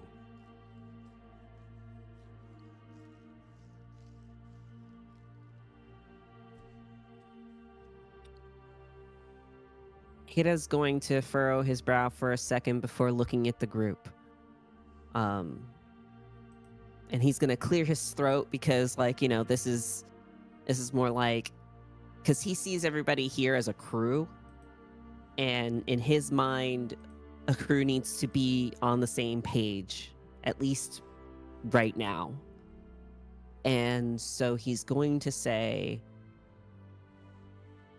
Mordecai, myself, Ismark, and Irina will go to the Burgermasters.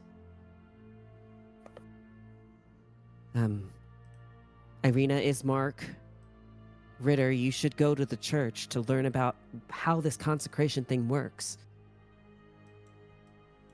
If it works. Because as far as I can tell, it doesn't.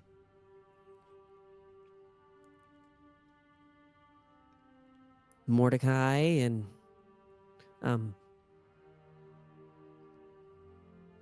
Matari. Sorry, my brain farted for a second.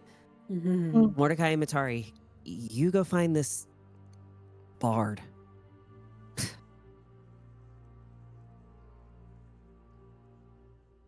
Maybe there is a sunblade there. If there is, I'll beat him up for it if I have to. Griffin should definitely come with us. She has the cute face. Sorry, what? For what? What are you having me do here? Be charming. I guess so. Isn't that your job, Matari? You're smooth Different talking type of- the group leader. Different charming. Griffin has the innocent type of charming. I it was very funny how much Erwin pegged me for the scum I am. At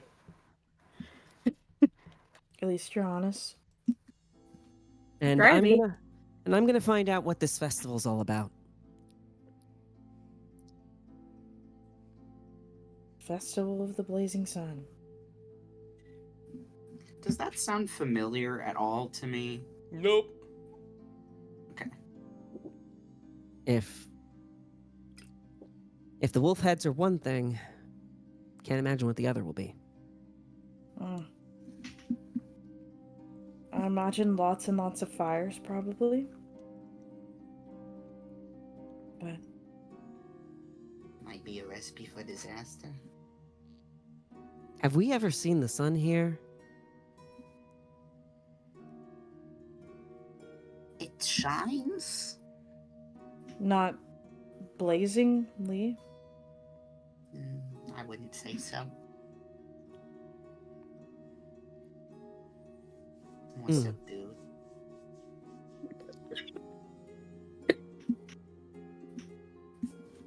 Are we in agreement? I believe so. Sure. Sure. Okay, lay it out for me one more time. Who is going where tomorrow? Mordecai and Matari and possibly Griffin Yeah. are going to Rictavio's. And then...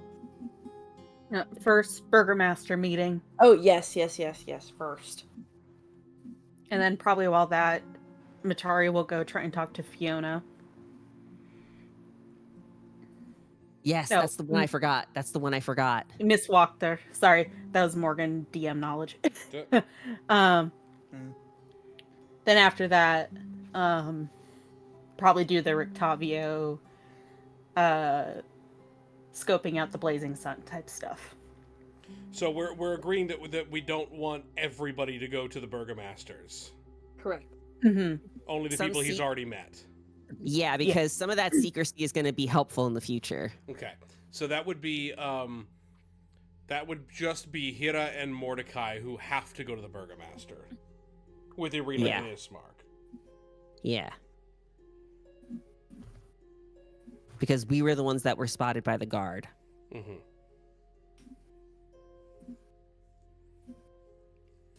And then at some point, Irina and Ismark are going to church with any of you or just on their own?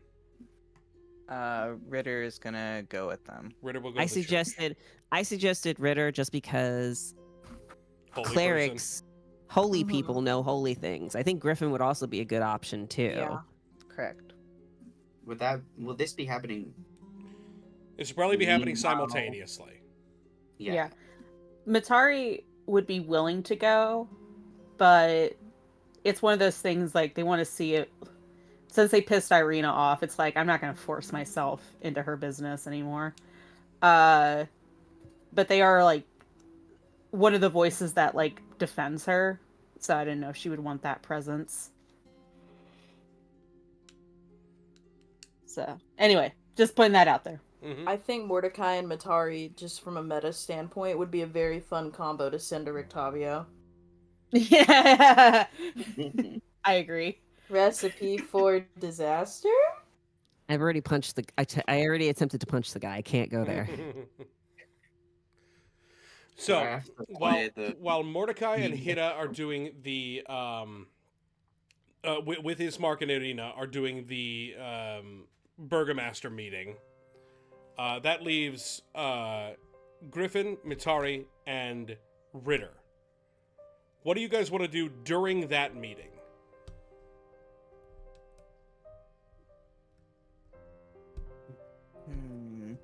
Matari's gonna go talk to Miss Wachter.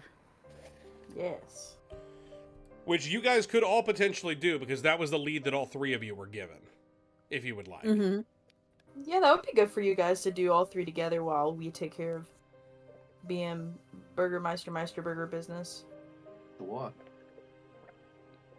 Will I be allowed in, or will I need clothes? I think we can fall off that bridge when we come to it, but you have been instructed by Strahd that this is a person you can go to. Okay. And he saw you, so Okay. if you want to get clothes, we can get you clothes at some point. No, that's fine. I'll show up, and if she can deal with me having no shoes on. If she can't handle you at your worst, she doesn't deserve you at your best. Exactly. That's So what he tries to tell true. himself, as he can't cry himself to sleep because he can't sleep. Oh. Or baby. I think that's a good idea of where we can go. That sounds like a fine plan. You guys go to bed. You guys get yourselves a Honk the long shoe. rest. Honk your shoe. You get a long rest. You get your spell slots, your hit points, your everything back as normal. And then in the morning, you will all set out on the town. And we did start a little bit late today. And it is a little bit early, but I do think that we're going to call it there before we get into like on the town shenanigans. We'll have this will be a little bit of a shorter session, just so that we don't have to rush anything that's going on in the town. But thank you all for joining us for Symphony of Sorrow. our Curse of Strahd campaign. I've been Michael. I've been your dungeon master. Let's go down the line to my friend Klaus. Hi, I'm Klaus. I played Griffin, our satyr paladin. Going on to Morgan. Hi, I'm Morgan. I played Matari Nightfall. Going on to Jesse. I'm Jesse. I played Hira, your monk rogue. Monk Rogue. Going on to Julian. Hey everybody, I'm Julian and I played Ritter, the cleric. Going on to Taylor. I'm Taylor. I play Mordecai, the angry ranger. Angie Rangi. Very nice. So true. And my friends, we will be back next Tuesday for our next Symphony of Sorrow, our next Curse of Strahd campaign. And we will be back this Saturday for our next Waterdeep campaign. And we'll be back in about a month or so for our new game, our new Pathfinder game that's going to be DM'd by the lovely Morgan, that we will talk about when we get closer to it. Wouldn't you all like to know? Thank you all very much for joining me. We're going to set up a little raid for another group who's playing D&D, who's got, it looks like a group of PNG tubers as well. So, thank you all very much. Stick around for the raid. Go give them some love. And we will see you all next time. Thank you very, very, very much. And goodbye, everybody. Goodbye. Bye. God, the voice crack. All right, and we're out. My voice is so shot. Hell yeah. How'd everybody do? Thanks, Everybody Michael. feeling okay? Yes. Mm-hmm. In the for the beginning of next session, could Matari possibly get a moment with Irina just to like try and explain Yeah, themselves? of course. Hell yeah. Other than that, I'm good. This is a lot of fun. Very cool. Yeah, I know it was a little bit of a short one, obviously, because we got fucking... I had to start late because all my deliveries were stupid and late and bad. Yeah. But I hope you guys had